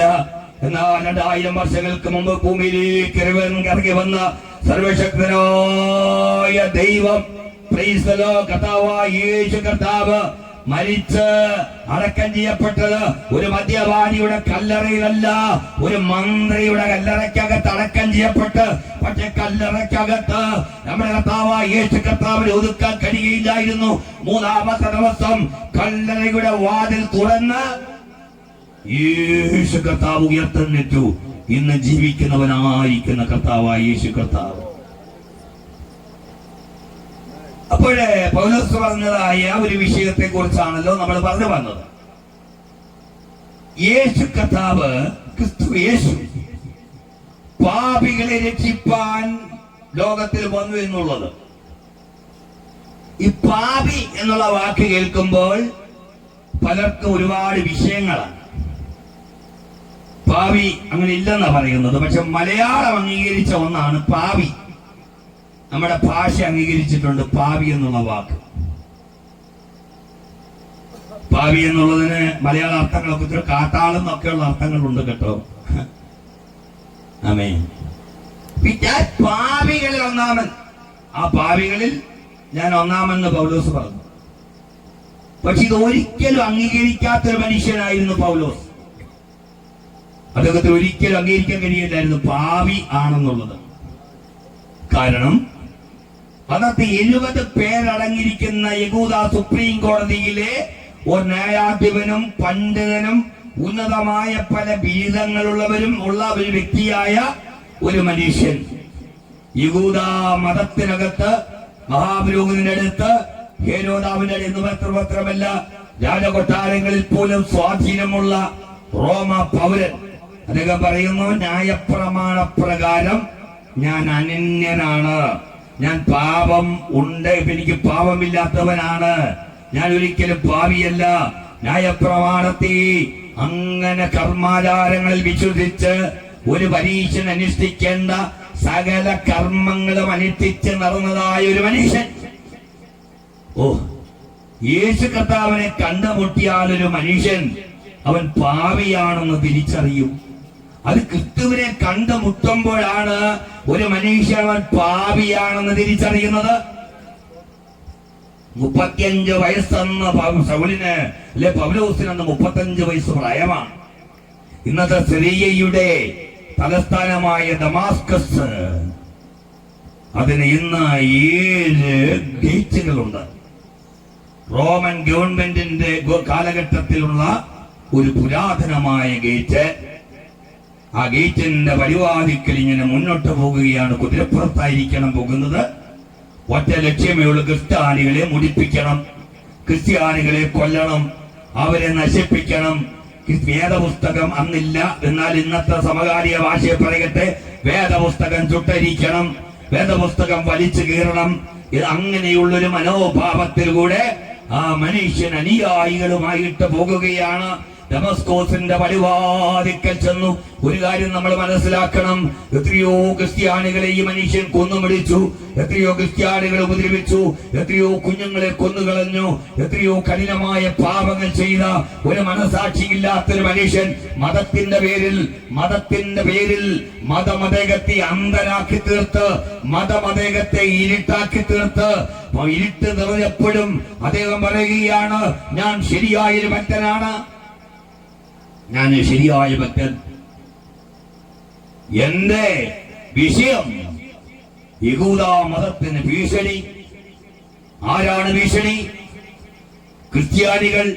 അവർ വലിയ ഭീഷണിയാണ്. അങ്ങനെ ഭീഷണിയായിരിക്കുന്ന ക്രിസ്ത്യാനികളെ കൊല്ലുവാനായിട്ട് കൊലപാതകം പോലും വിശ്വസിക്കുകയല്ല, വിശ്വസിച്ചുകൊണ്ട് പോകുമ്പോൾ ദമസ്കോസിന്റെ പടിവാതിക്കൽ ആ ഗേറ്റിൽ വെച്ച് കർത്താവായ യേശു കർത്താവ് കാത്തിരിക്കുക. എന്റെ മോനെ പൗലോസേ, എന്റെ മോനെ ശൗലേ, നീ ഇതൊക്കെ ചെയ്താലും എനിക്ക് നിന്നെ കൊല്ലാം, എനിക്ക് നിന്നെ കുതിരപ്പുറത്തുനിന്ന് വീഴിച്ച് നിനക്ക് അംഗവൈകല്യം ഉണ്ടാക്കി നിന്നെ വേണമെങ്കിൽ കിടത്താം എന്റെ കുഞ്ഞെ. പക്ഷെ ഞാനത് ചെയ്യാത്തത്, നിനക്കൊരു അറ്റാക്ക് ഉണ്ടായി നീ വേണം മരിക്കാം, പക്ഷെ ഞാനത് ചെയ്യാത്തത്, എനിക്ക് നിന്നെ ആവശ്യമുണ്ട്. നീ എന്നെ ഉപദ്രവിക്കുമ്പോഴും, നീ എന്റെ ജനത്തെ ഉപദ്രവിക്കുമ്പോഴും, നീ എന്റെ ജനത്തെ തള്ളിക്കളയുമ്പോഴും ഞാൻ നിന്നെ സ്നേഹിക്കുന്നു. ഈ അടുത്ത കാലത്ത് കുറെ നാളുകൾക്ക് മുമ്പ് ഞാൻ ഇങ്ങനെ കണ്ടു, ഒരു നിരീശ്വരവാദി നിന്ന് പ്രസംഗിക്കുക, ദൈവമില്ല ദൈവമില്ല ദൈവമില്ല. പക്ഷെ എവിടെ നിന്നാ പ്രസംഗിക്കുന്നറിയാമോ? ദൈവത്തിന്റെ കൈ, അതിന്റെ താഴെ ഒരു വലിയ കൈയുണ്ട്, ആ കൈയുടെ മുകളിൽ ഭൂമിയുണ്ട്, ആ ഭൂമിയുടെ മുകളിൽ ഇരുന്നു കൊണ്ട് സംസാരിക്കുന്നത് ദൈവമില്ല ദൈവമില്ലെന്ന്. ഈ സംസാരിച്ചുകൊണ്ടിരിക്കുമ്പോൾ എന്താ സംഭവം എന്നറിയാമോ? താഴെ ദൈവത്തിന്റെ കൈ ഈ ഭൂമിയെ താങ്ങിപ്പിടിച്ചിരിക്കുകയാണ്. ദൈവത്തിന്റെ കൈ ഭൂമിയെ താങ്ങിപ്പിടിച്ചില്ലെങ്കിൽ ആമേൻ 23.5 ഡിഗ്രി ചരിഞ്ഞു നിൽക്കുന്ന ഭൂമി അല്പം ഒന്ന് ചരിഞ്ഞാൽ കരിക്കട്ടെ ആകും. അല്പം ഒന്ന് ചരിഞ്ഞാൽ ഇത് മുഴുവനും ഐസ് പർവ്വതങ്ങളായി മാറും. ഈ ചരിവിൽ നിന്നുകൊണ്ട് പ്രസംഗിക്കുക ദൈവമില്ല ദൈവമില്ല. ആമേൻ. ഇപ്പോൾ ദൈവം പറയുന്നു, മോനെ ഇത് ചരിക്കാതെ ഞാൻ നിർത്തിയിരിക്കുകയാ. ശൗലിനെ ദൈവം നഷ്ടപ്പെടുത്താൻ നിർത്തിയിരിക്കുക. എന്താണെന്നറിയാം? ഇതെല്ലാം ചെയ്തപ്പോഴും ദൈവം മിണ്ടാതിരിക്കുകയാ. അവൻ യവൻ വ്യാരിച്ചു ദൈവമൊന്നും മിണ്ടാതിരിക്കത്തക്കവണ്ണം. ദൈവത്തിന് കണ്ണു കാണില്ല, ദൈവത്തിന് ചെവി കേൾക്കില്ല, ദൈവത്തിന് മനുഷ്യനെ മനസ്സിലാക്കാൻ കഴിയുകയില്ല. ഇങ്ങനെ ഒരു ദൈവം ഇല്ലെന്ന് പറഞ്ഞിട്ടാ ഇതൊക്കെ ചെയ്തുകൊണ്ടിരിക്കുന്നത്. പക്ഷെ ദൈവം പറഞ്ഞു, കർത്താവ് പറഞ്ഞു, മോനെ നീ ഇതൊക്കെ ചെയ്യുമ്പോഴും ഞാൻ നിന്നെ തൊടാത്തത് എന്താണെന്നറിയാമോ? നിന്നെ എനിക്ക് ആവശ്യമുണ്ട്. നിന്റെ ആത്മാവ് എനിക്ക് വിലയേറിയതാ. നീ തത്വശാസ്ത്രം പഠിച്ച വ്യക്തിയായിരിക്കാം, നിനക്ക് ഉന്നത വിദ്യാഭ്യാസം ഉണ്ടായിരിക്കാം, നിന്റെ അപ്പൻ കപ്പൽ മുതലാളി, പൗലോസിന്റെ അപ്പൻ കപ്പൽ മുതലാളി ആയിരുന്നു നമുക്കറിയാം. അന്നത്തെ കാലഘട്ടത്തിൽ ഞാൻ വായിച്ചത് 14 കോടി, അന്നത്തെ കാലഘട്ടത്തില് 14 കോടി സമ്പത്തിന് ഉടമസ്ഥരായിരുന്നൊക്കെ ഞാൻ വായിച്ചിട്ടുണ്ട്. ഞാൻ പറയട്ടെ പ്രിയമുള്ളവരെ, അങ്ങനെയുള്ളതായിരിക്കുന്ന മനുഷ്യനോട് കർത്താവ് പറയാം, എനിക്ക് നിന്റെ സമ്പത്തല്ല ആവശ്യം, നിന്റെ വിദ്യാഭ്യാസ യോഗ്യതയല്ല ആവശ്യം, നിന്റെ കഴിവല്ല ആവശ്യം, നിന്റെ അകത്തിരിക്കുന്ന ഒരു ആത്മാവുണ്ടല്ലോ, അത് വിലയേറിയതാ.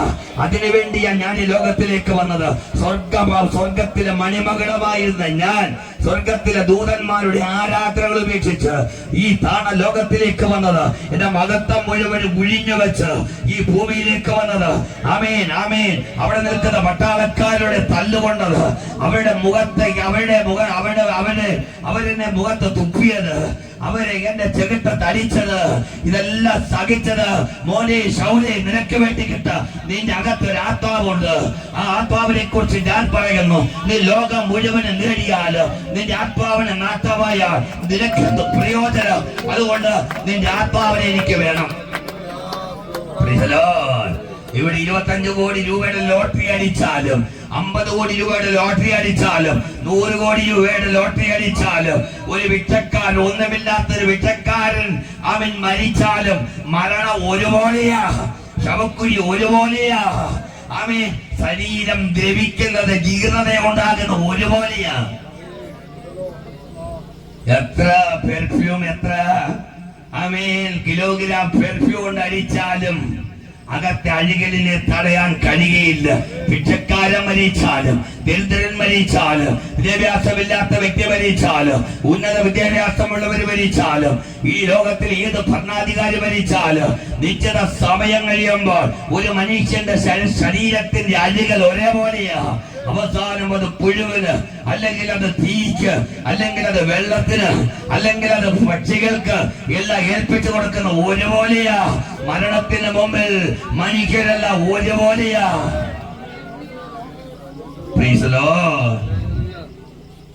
ദമസ്കോസിന്റെ പടിവാതിക്കൽ വെച്ച്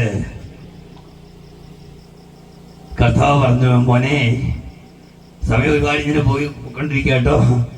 കർത്താവ് പറഞ്ഞു, മോനെ, മതി, നീ ചെയ്തത് മതി. നട്ടുച്ചയ്ക്ക് സൂര്യനെ വെല്ലുന്നതായി ഒരു വെളിച്ചം ശൗല് കാണുകയാണ്. കർത്താവിനെ കണ്ടു. അതുവരെ സമൂഹത്തിൽ ഒന്നാമനാന്ന് പറഞ്ഞ മനുഷ്യൻ, പ്രൈസ് ദി ലോർഡ്, എന്തോ ഒരു വലിയ ആളാണെന്ന് പറഞ്ഞതായ മനുഷ്യൻ, റോമ പൗരനാണെന്ന് പറഞ്ഞ് അഹങ്കരിച്ചു കൊണ്ടിരിക്കുന്ന മനുഷ്യൻ, പരീശന് ജനിച്ച പരീശനാണെന്ന് പറഞ്ഞുകൊണ്ടിരുന്ന മനുഷ്യൻ, സമൂഹത്തിൽ അംഗീകാരമുള്ള മനുഷ്യൻ, യേശു കർത്താവിനെ കണ്ട അതേ നിമിഷം പറഞ്ഞു, ആ പാപികൾ ഒന്നാമൻ. എനിക്കൊരു മാനസാന്തരം ആവശ്യമാണ്, എനിക്ക് യേശുവിനെ ആവശ്യമാണ്. Price the lord, praise the Lord. അദ്ദേഹം പറഞ്ഞു, അപ്പന് 14 കോടി സ്വത്തുണ്ടായിട്ട് എനിക്കെന്താ? ആമേൻ. കപ്പൽ മുതലാളിയുടെ മകനാന്ന് പറഞ്ഞിട്ട് എനിക്കെന്താ? എനിക്ക് വിദ്യാഭ്യാസം ഉണ്ടായിട്ട് എനിക്കെന്താ? കഴിവുണ്ടെന്ന് പറഞ്ഞിട്ട് എനിക്കെന്താ? സമൂഹത്തിൽ ഉന്നത സ്ഥാനമുണ്ടെന്ന് പറഞ്ഞിട്ട് എനിക്കെന്താ? Price the Lord. ഇതെല്ലാം ഉണ്ടെങ്കിലും യേശു ഇല്ലെങ്കിൽ ശൂന്യമാണെന്ന് മനസ്സിലാക്കിയപ്പോൾ, പാപക്ഷമ പ്രാപിച്ചില്ലെങ്കിൽ സമാധാനമില്ലെന്ന് മനസ്സിലാക്കിയപ്പോൾ, ആ മനുഷ്യൻ പറഞ്ഞു, ഞാൻ ഈ പാപികളിൽ ഒന്നാമൻ.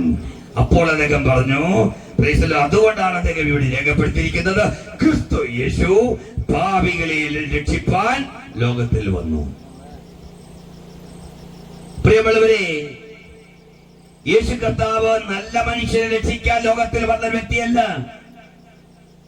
യേശു കർത്താവിന്റെ പ്രത്യേകത ചുങ്കക്കാരെ, സമൂഹം തള്ളിക്കളഞ്ഞ ചുങ്കക്കാരെ, പാപികളെ എന്ന് പറഞ്ഞാൽ, ഇന്നത്തെ ഭാഷയിൽ പറഞ്ഞാൽ സമൂഹം അംഗീകരിക്കാത്ത സ്ത്രീകളെ, ഞാൻ അങ്ങനെ പറഞ്ഞു നിർത്തുകയാണ്. അവിടെ സമൂഹം അംഗീകരിക്കാത്ത സ്ത്രീകൾ,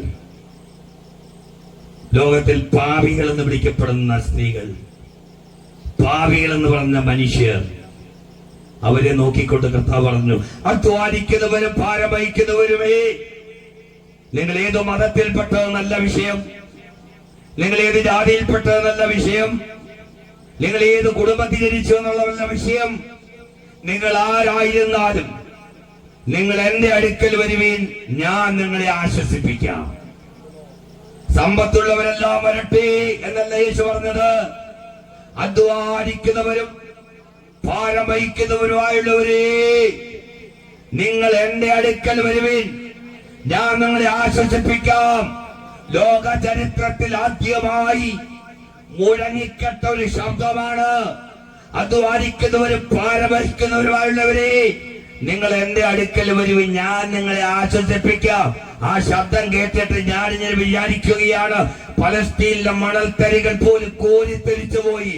അത്ര ആർജവത്തോടുകൂടെ, അത്ര ആത്മാർത്ഥതയോടുകൂടെ, അത്ര ധൈര്യത്തോടുകൂടെ ഒരു ലോക നേതാവും ഒരു രാജാവും ഒരു ചക്രവർത്തിയും പറഞ്ഞിട്ടില്ല, അധ്വാനിക്കുന്നവരും ഭാരം വഹിക്കുന്നവരുമേ, തളർന്നു പോയവരെ, ക്ഷീണിച്ചു പോയവരെ, സമാധാനമില്ലാത്തവരെ, സമൂഹം തള്ളിക്കളഞ്ഞവരെ, സമൂഹം അവഗണിച്ചവരെ, സമൂഹം നിന്ദിക്കുന്നവരെ, സമൂഹം ഒറ്റപ്പെടുത്തിയവരെ, നിങ്ങൾ എന്റെ അടുക്കൽ വരുവിൻ. ആർക്കും നിങ്ങളെ വേണ്ടായെങ്കിലും എനിക്ക് നിങ്ങളെ വേണം. Price the lord, praise the lord, praise the Lord. ഞാൻ ഈ കോട്ടകളൊക്കെ കാണാൻ പോയിട്ടുണ്ട്. കോട്ടകളൊക്കെ എനിക്ക് വലിയ ഇഷ്ടം. യൂട്യൂബിനകത്ത് ഒരുപാട് കോട്ടകൾ, മഹാരാഷ്ട്രയിലെ ഒരുപാട് കോട്ടകൾ, രാജസ്ഥാനിലെ കോട്ടകളെ കുറിച്ചുള്ള അടുത്ത വീഡിയോകൾ വരാൻ പോവുകയാണ്. അങ്ങനെ ഒത്തിരി ഒത്തിരി ഒത്തിരി വീഡിയോ. അതുപോലെ തന്നെ ത്രിപുര, അങ്ങനെ ഒത്തിരി സ്റ്റേറ്റുകളിൽ കേരളത്തിലെ ഞാൻ പലപ്പോഴും ചെന്നപ്പോൾ അവിടെ വലിയ ഒരു ഇരുമ്പ് ഇങ്ങനെ വെച്ചിട്ടുണ്ട്. ഒരു വലിയ ഇരുമ്പാണ്, അതിങ്ങനെ വെച്ചിരിക്കുകയാ. അതിനകത്ത് ചങ്ങലയുണ്ട്. ഞാൻ ഇതിന് ചോദിച്ചിട്ടുണ്ട്, ആദ്യമൊന്നും എനിക്കിത് മനസ്സിലായില്ല. ഒരു ഇരുമ്പ് സാധനം ഇങ്ങനെ വെച്ചിരിക്കുകയാ. അതെനിക്ക് ആദ്യം ഒന്നും മനസ്സിലായില്ല, എന്തിനാ ഞാൻ ചങ്ങലയിട്ട് വെച്ചിരിക്കുന്നത്, ഇത് ചാടിപ്പോകുന്ന സാധനമല്ലല്ലോ.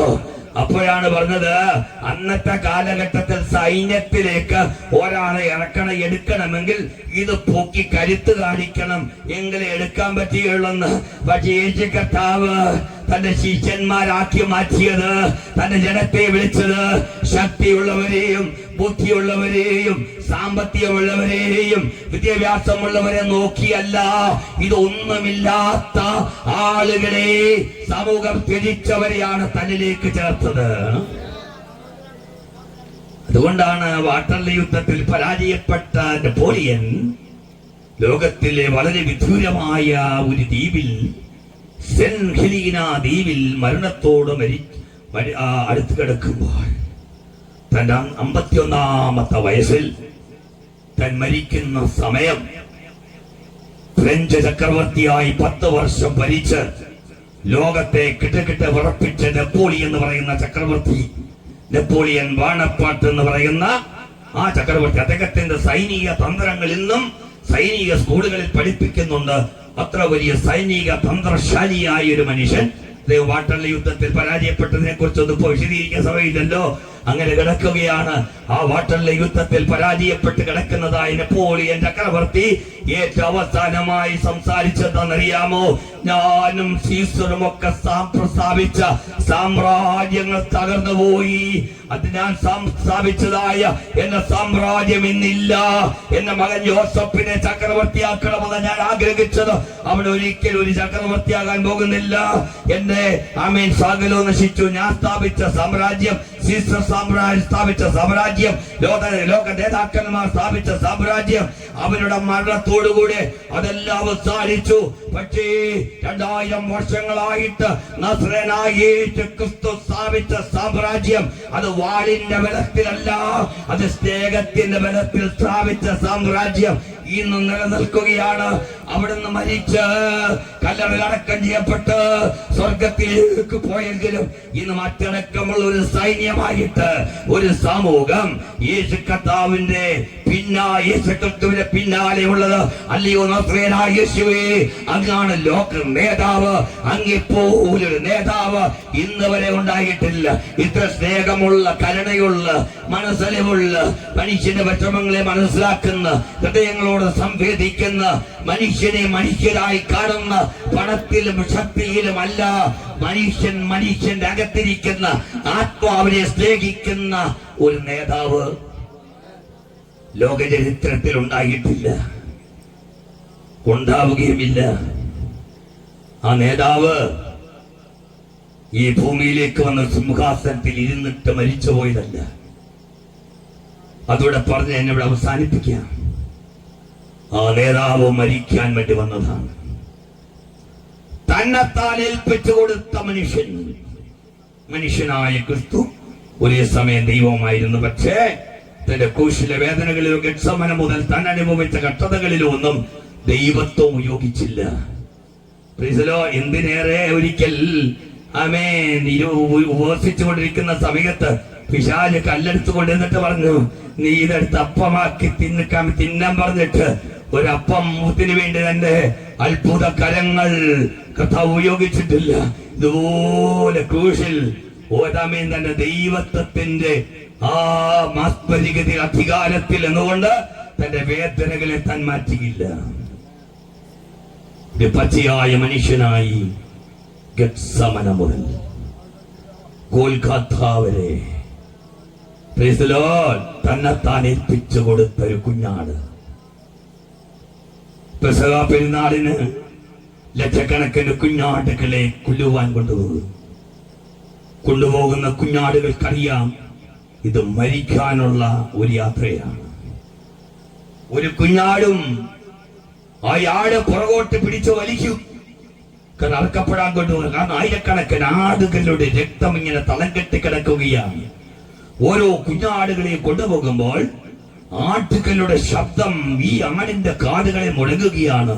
ദൂരെ നിന്ന് കനിക ആടുകളുടെ ദീനവിലാപം ഈ അറക്കാൻ കൊണ്ടുപോകുന്ന ആടിന്റെ ചെവിയിലെത്തുമ്പോൾ മരണത്തിന്റെ കൊലക്കളത്തിലേക്ക് നടക്കാതെ പിന്നോട്ട് പിടിച്ച് വലിച്ച് പുറകോട്ട് ഓടുന്ന ഒരു കുഞ്ഞാടായിരുന്നില്ല ക്രിസ്തു. മരണത്തെ ധൈര്യത്തോടുകൂടെ നേരിട്ട് താൻ എപ്രകാരം മരിക്കണമെന്ന് തീരുമാനിച്ച് താൻ മരിക്കുന്നത് പോലെ താൻ ജനിക്കുന്നതിന് ആയിരക്കണക്കിന് വർഷങ്ങൾക്ക് മുമ്പ് പുസ്തകത്തിൽ എഴുതി ഒരു തിരക്കഥ പോലെ മരണത്തെ ഭയപ്പെടാതെ മരിക്കേണ്ടതിന് വേണ്ടി ഒരു കുഞ്ഞാട് കാല സമ്പൂർണതയിൽ ഒരു സ്ത്രീയുടെ ഉദരത്തിൽ വന്ന് ജനിച്ചു. ആമേൻ. കർത്താവ് പറഞ്ഞു, പോകാം. മനുഷ്യപുത്രൻ കൊലപാതകളുടെ കയ്യിൽ അകപ്പെടാൻ പോവുകയാണ്. Price the Lord. മനുഷ്യപുത്രൻ നാഴിക വന്നിരിക്കുന്നു, സമയമായി. ആമേൻ. ശിഷ്യന്മാർക്ക് ഭയം, പലരും പറഞ്ഞു പോകരുതേ. Praise the lord. കർത്താവ് പറഞ്ഞു, ഞാൻ ഇതിനു വേണ്ടിയാ വന്നത്. മനുഷ്യപുത്രൻ ഈ ഭൂമിയിലേക്ക് വന്നത് അനേകർക്ക് വേണ്ടി മറുവിലിയായി കൊടുക്കാനാ. പദത്തിന്റെ അർത്ഥം എന്തെന്നറിയാമോ? ഒരു മനുഷ്യന്റെ വിലയായി കൊടുക്കാൻ, തന്റെ രക്തം കൊടുക്കാൻ എന്ന് പറഞ്ഞാൽ ലോകത്തിൽ വിലയില്ലാത്ത മനുഷ്യനെ തന്റെ പ്രാണ രക്തം കൊടുത്ത് വിലയ്ക്ക് വാങ്ങാൻ. പ്രിയമുള്ളവരെ, നിങ്ങൾ പണം കൊടുത്ത് വിലയ്ക്ക് വാങ്ങും. നിങ്ങൾ പണം കൊടുത്ത വിലയ്ക്ക് വാങ്ങും. പക്ഷേ നിങ്ങളുടെ വീട്ടിലുള്ള ഒരു വലിയൊരു വസ്തു കൊടുത്ത വിലയ്ക്ക് വാങ്ങും. പക്ഷെ നിങ്ങളുടെ ജീവൻ കൊടുത്ത വിലയ്ക്ക് വാങ്ങാൻ നിങ്ങൾ തയ്യാറാകും. നിങ്ങളുടെ രക്തം കൊടുത്ത്, അവസാനത്തുള്ള രക്തം ഊറ്റിക്കൊടുത്ത് ജീവൻ നഷ്ടപ്പെടുത്തി മറ്റൊന്നിനെ വിലക്ക് വാങ്ങാൻ നിങ്ങൾ തയ്യാറാകുമോ? എന്നാൽ കർത്താവായ യേശു കർത്താവ് തന്റെ അവസാനത്തുള്ള രക്തവും കൊടുത്ത് വില കൊടുത്ത് നേടിയത് ഒരു മനുഷ്യന് വേണ്ടി കിട്ടല്ല, ലോകം മുഴുവനും ജനിച്ചിട്ടുള്ളതും ജനിക്കാൻ പോകുന്നതും അന്ന് ജീവിച്ചിരിക്കുന്നവരുമായ സകല മനുഷ്യർക്ക് വേണ്ടി രക്തം കൊടുത്ത് വിലയ്ക്ക് വാങ്ങി. Price the Lord. അതുകൊണ്ട് ഇന്ന് ഇവിടെ ഇരിക്കുന്ന ദൈവമക്കൾ താങ്കൾക്കുള്ളവരല്ല, നിങ്ങളെ വിലയ്ക്ക് വാങ്ങിയിരിക്കുന്നത് സ്വന്തം രക്തം കൊടുത്ത് വിലയ്ക്ക് വാങ്ങിയിരിക്കുന്ന ക്രിസ്തുവാണ്. ആ കാൽവരിയിൽ അർക്കപ്പെട്ടു. കുഞ്ഞാടിന് യോഗ്യൻ. ആമേൻ. Praise the lord. ക്രിസ്തുവിന് ഒരു കാര്യം പറഞ്ഞ് ഞാൻ നിർത്താം. സമയത്തിന്റെ പരിമിതികൾ വളരെ പ്രധാനമാണ്. കർത്താവിന് വേറെ എത്രയോ വഴികളുണ്ടായിരുന്നു. ക്രൂശിൽ മരിക്കുന്നത് ഏറ്റവും വലിയ ഒരു പൈശാചിക മരണമാണ്, ഒരു നിന്ദ്യ മരണമാണ്. ആ കാലഘട്ടത്തിലെ ഏറ്റവും വലിയ കൊലപാതകികളെയും നിഷ്ഠൂരന്മാരെയും രാജ്യദ്രോഹികളെയും മാത്രമേ ക്രൂശിക്കുമായിരുന്നുള്ളൂ. ഇതാ കർത്താവായ യേശു കർത്താവ് തന്റെ യുദ്ധത്താൽ ക്രൂശിനെ തിരഞ്ഞെടുത്തു. കാർത്തേജുകാരും റോമാക്കാരും പേർഷ്യക്കാരുമാണ് ആദ്യമായി ക്രൂശ് മരണം കൊണ്ടുവന്നത്. ഒറ്റ യഹൂദൻ പോലും ഒരു മനുഷ്യനെ ക്രൂശിൽ തറച്ചു കൊന്നിട്ടില്ല. മരിച്ചു കഴിഞ്ഞിട്ട് മരത്തിൽ തൂക്കിയിടും. അത് ആ മരത്തിൽ തൂങ്ങിയിട്ടിരിക്കുന്ന അത് കണ്ടിട്ട് പറയും ആ മനുഷ്യൻ ശാപഗ്രസ്തനാണ്. കർത്താവായ യേശു കർത്താവിനെ മരിച്ചിട്ടല്ല ക്രൂശിൽ മരത്തിൽ തൂക്കിയത്, ജീവനോടിരിക്കുമ്പോൾ 11.5 സെന്റിമീറ്റർ വലിപ്പമുള്ള നീളമുള്ള കാരിരുമ്പാണി ഈ കൈക്കുള്ളിലേക്ക് ഞരമ്പിന്റെ ഇടകിലൂടെ അടിച്ച് ഉള്ളിലേക്ക്, നിങ്ങൾക്കറിയാം ഈ ഞരമ്പിന്റെ ഉള്ളിലൂടെ കാരിരുമ്പാണി കയറുമ്പോൾ ഉള്ള വേദന. ആമേൻ, ഞങ്ങൾ അടിച്ച് ആമേൻ ചുറ്റിക വെച്ച് അടിച്ച് കയറ്റി, 2 കൈയില് വലിച്ചു കയറ്റി, കാലിലെ ആമേ സന്ധികൾക്ക് പുറത്ത് ആയിട്ട് ആണിഞ്ഞിട്ട് അടിച്ച് 3 ആണികളാൽ തൂക്കപ്പെട്ട് ഇങ്ങനെ കിടക്കുകയാ. ഞാൻ നേരത്തെ പറഞ്ഞല്ലോ, എത്രയോ കുഞ്ഞാടുകളുടെ രക്തം അവിടെ കിടപ്പുണ്ടായിരുന്നു. പെസഹ ആമേൻ പെരുന്നാളിന് ദൈവാലയത്തിന്റെ പരിസരങ്ങളിൽ നമ്മുടെ കർത്താവായ യേശു കർത്താവ് ക്രൂശുമായിട്ട് ഇങ്ങനെ മുകളിൽ പോകുന്ന സമയത്ത് നൂറുകണക്കിന് കുറ്റവാളികളുടെ ആമേൻ ചിതറിക്കിടക്കുന്ന അസ്ഥികൂടങ്ങൾ അവിടെ കൂട്ടിയിട്ടിട്ടുണ്ട്. തലയില്ലാത്ത തലയേതെന്നറിയാത്ത ആമേൻ കയ്യുടെ ആമേൻ വലിയ കയ്യിന്റെ കയ്യ് ആരുടേന്നറിയാത്ത, കാലാരുടേന്നറിയാത്ത, കരുത്താരുടേന്നറിയാത്ത ആമേൻ 100 കണക്കിന് അസ്ഥികൂടങ്ങൾ അവിടെ ചിതറിക്കിടക്കുമ്പോൾ നമ്മുടെ കർത്താവിന് ആ തലയോടിടമെന്ന് അർത്ഥമുള്ള ആ സ്ഥലത്തെ അസ്ഥികൂടങ്ങളെ കണ്ടിട്ട് ഭയപ്പെട്ട് പിന്നോട്ട് മാറിയില്ല.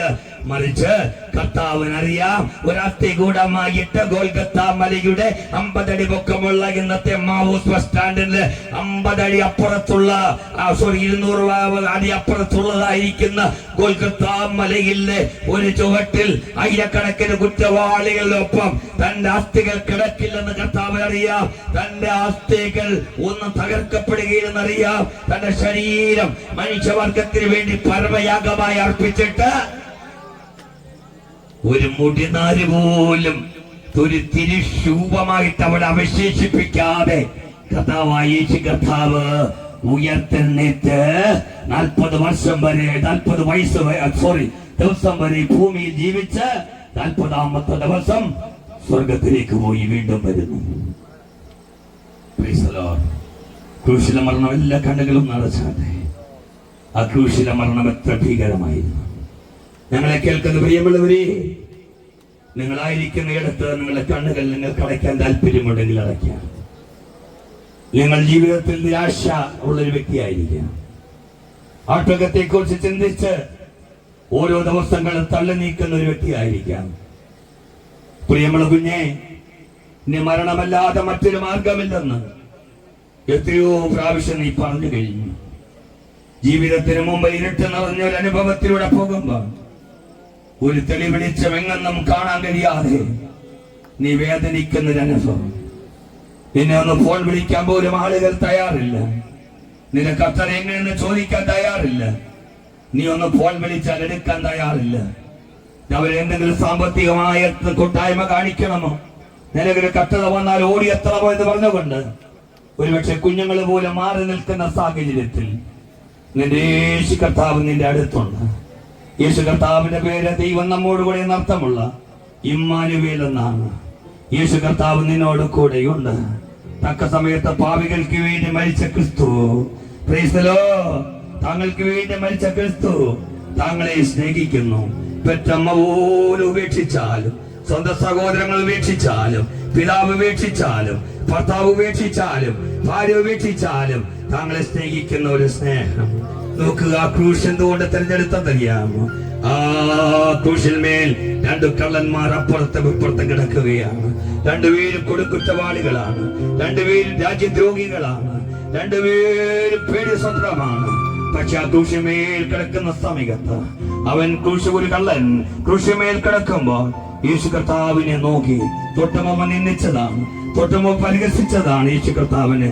പക്ഷെ കർത്താവിന്റെ മുഖത്തെ ശാന്തത, ആ ക്രൂശിന്മേൽ കിടക്കുന്ന ഓരോ മനുഷ്യ ജീവിതങ്ങള് ഓരോ സെക്കൻഡുകളിൽ ശ്വാസം കെട്ടാതെ ശരീരം ഉയർത്തി ഉയർത്തി ഓരോ നിമിഷങ്ങൾ നിലവിളിക്കുമ്പോൾ ഒരു കൊതുക് കഴിച്ചാൽ, മുറിവുകളിൽ ഈച്ച പറ്റിയാൽ ഒന്ന് കൈയാട്ടി ഒന്ന് ഓടിക്കാൻ കഴിയാതെ, ഒരു കാക്ക വന്ന ശരീരത്തിലിരുന്ന് മുഖത്ത് കുത്തുമ്പോഴും അതിനെ മാറ്റം വരുത്താൻ കഴിയാതെ നിസ്സഹായ അവസ്ഥയിൽ കിടക്കുമ്പോൾ ആമീൻ 2 കുറ്റവാളികള് തന്നെ ക്രൂശിച്ചവരെ പ്രാഗി അലയ്ക്കുമ്പോൾ ആ ക്രൂശിൽ നിന്നൊരു ശബ്ദം, ഓ ആമേൻ, ആത്മാക്കൾക്ക് വേണ്ടി കരയുന്നു, തന്നെ ക്രൂശിച്ചവർക്ക് പാപങ്ങൾ ക്ഷമിക്കണമേ എന്ന് ആമേൻ പിതാവിനോട് ഒരു പുത്രൻ എന്നുള്ള നിലയിൽ പിതാവിനോട് നിലവിളിക്കുന്ന ശബ്ദം ഓ കേട്ടു. Praise the Lord. ഒരു ശാപവാക്ക് പോലും എന്റെ യേശു കർത്താവിന്റെ മുഖത്ത് നിന്ന് വന്നില്ല, അകാരണമായ നിലവിളി പോലും വന്നില്ല. Praise the Lord. ആ കള്ളൻ എപ്രകാരം കണ്ടു, ഇവൻ സാക്ഷാൽ ലോകരക്ഷിതാവാണ്, ഇവൻ സാക്ഷാൽ ഞങ്ങൾ കാത്തിരുന്ന മെഷികയാണ്. എനിക്ക് തെറ്റുപറ്റിപ്പോയി, ഇനി എങ്ങനെ എനിക്ക് രക്ഷിക്കപ്പെടാം, ഇനി എങ്ങനെ എനിക്ക് പർദീസയിലേക്ക് പോകാം, ഇനി എങ്ങനെ എനിക്ക് സ്വർഗത്തിലേക്ക് പോകാം? ആ മനുഷ്യൻ ഒറ്റ നിലവിളി, നസറേയനായ യേശുവേ, നീ രാജത്വം പ്രാപിച്ചു വരുമ്പോ എന്നെയും കൂടി ഓർക്കണമേ. യേശു കർത്താവ് അവനെ നോക്കി ഇപ്രകാരം പറഞ്ഞ, മോനെ നീ ഭയപ്പെടണ്ട, നീ എന്നോടുകൂടെ പർദീസയിലേക്ക്. ഒറ്റ പ്രാർത്ഥന മതിയായിരുന്നു അവന് സ്വർഗരാജ്യം കിട്ടുവാൻ. അവൻ അതുവരെ ചെയ്ത സകല പാപങ്ങള് ആ ക്രൂശിലെ രക്തത്താൽ മായ്ച്ചു കളഞ്ഞു. യേശു കർത്താവിന്റെ ക്രൂശിന്റെ മുകളില് ആമേൻ ഒരു കുറ്റപത്രമില്ലായിരുന്നു. ഈ യഹൂദന്മാരുടെ രാജാവെന്ന് മാത്രമേ ഉണ്ടായിരുന്നുള്ളൂ. എന്നാൽ മനുഷ്യവർഗം ചെയ്ത സകല കുറ്റങ്ങള് സകല പാപങ്ങളും അവന്റെ മേലായിരുന്നു. അവന്റെ കൂടെ കർത്താവായ യേശു കർത്താവിന്റെ കൂടെ ഉണ്ടായിരുന്ന ആമേൻ നിലവിളിച്ച് സ്വർഗരാജ്യത്തിൽ അർഹയായി തീർന്ന ആ മനുഷ്യന്റെ കുറ്റവും കൂടെ ആണ് കർത്താവായ യേശു കർത്താവ് ഏറ്റെടുത്തത്. ഉപദ്രവിച്ചവരുടെ കുറ്റം ഏറ്റെടുത്തു, നിന്ദിച്ചവരുടെ കുറ്റം ഏറ്റെടുത്തു, അപമാനിച്ചവരുടെ കുറ്റം ഏറ്റെടുത്തു, കവളത്തടിച്ചവരുടെ കുറ്റം ഏറ്റെടുത്തു, വസ്ത്രം വലിച്ചു കീറി എടുത്തവരുടെ കുറ്റം ഏറ്റെടുത്തു. എന്നാൽ ഒരു കുറ്റവും അവന്റെ മേൽ അവന്റേതായ ഒരു കുറ്റവും ഇല്ലായിരുന്നുകൊണ്ട് പീലാത്തോസ് ഇങ്ങനെ എഴുതി, ഇവൻ കുറ്റമില്ലാത്തവരാണ് ഈ യഹൂദന്മാരുടെ രാജാവ്.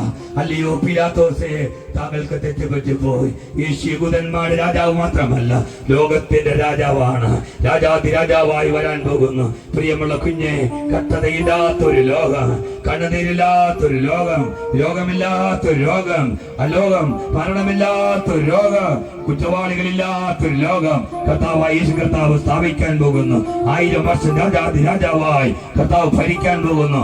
താങ്കളും മരിച്ച് ഇന്ന് മരിച്ചു പോയാൽ, താങ്കൾ ഇന്ന് രക്ഷിക്കപ്പെടുമെങ്കിൽ, യേശു കർത്താവിന്റെ ഹൃദയത്തെ സ്വീകരിക്കുന്നുവെങ്കിൽ നിങ്ങളുടെ ജീവിതത്തിലേക്ക് സമാധാനം വരും. ഇന്ന് മരിച്ചു പോയാൽ നിങ്ങളുടെ ജീവിതത്തിൽ നഷ്ടമല്ല, നിങ്ങളുടെ ജീവിതത്തിൽ ലാഭമാണ്. ക്രിസ്തു നിങ്ങളുടെ ജീവിതത്തിലേക്ക് വന്നതൊരു ലാഭമാണ്. യേശു കർത്താവിനെ സ്വീകരിപ്പാൻ നിങ്ങൾക്ക് മനസ്സുണ്ടെങ്കിൽ ഇന്ന് ഈ പന്തലിനകത്തിരിക്കുന്നവരോട് എനിക്കൊരു ചോദ്യം. യേശു കർത്താവിനെ രക്ഷകനായി സ്വീകരിച്ചിട്ടില്ലാത്തവരാരെങ്കിലും ഉണ്ടെങ്കിൽ നിങ്ങളുടെ കരങ്ങളൊന്ന് ഉയർത്താം. യേശു കർത്താവ് നിങ്ങളെ രക്ഷിക്കുന്നു.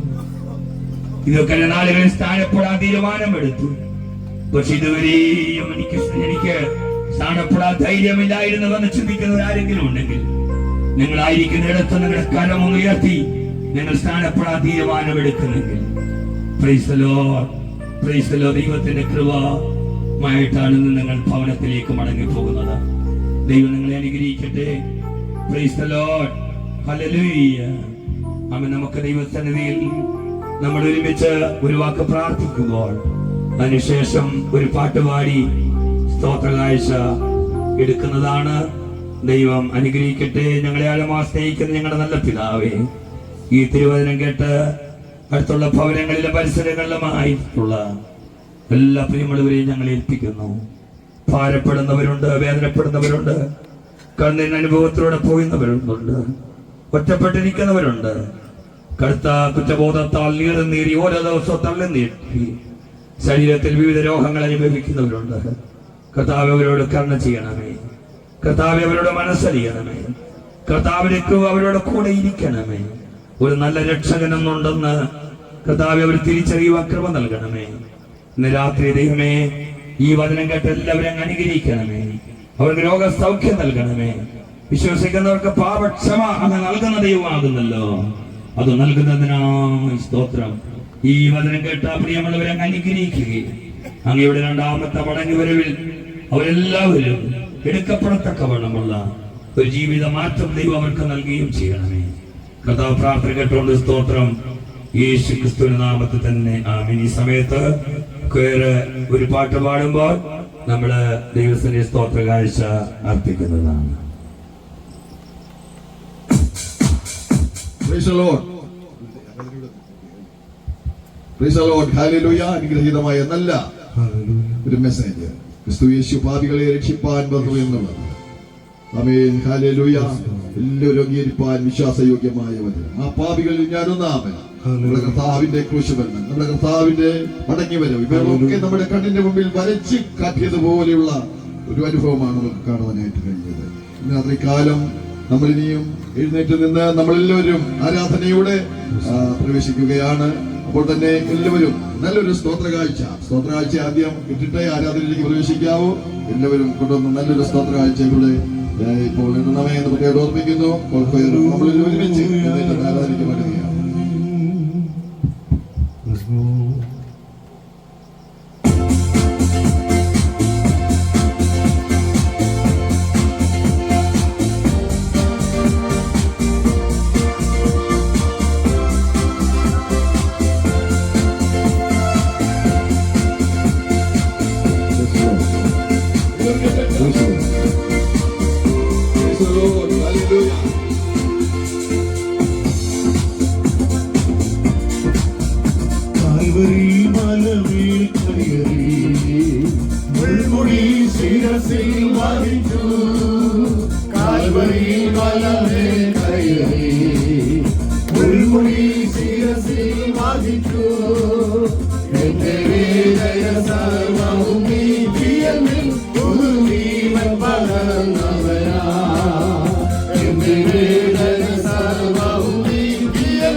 അവനെന്നും മതിയായവൻ, എന്റെ യേശു എനിക്കു നല്ലവൻ.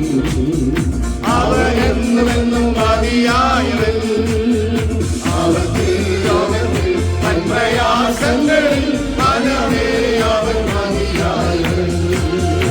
അവത്തിൽ പ്രയാസങ്ങളിൽ മനമേ അവൻ മതിയായവൻ. ദിവ്യസ്നേഹത്തിൽ ഉറവിടമേ,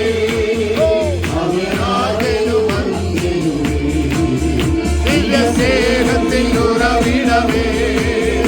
അതിനായിരത്തിൽ അതിശേഷനവൻ തുല്യനാമന്യനായവൻ. അതിനായിരത്തിൽ അതിശേഷനവൻ തുല്യനാമന്യനായവൻ.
Hallelujah.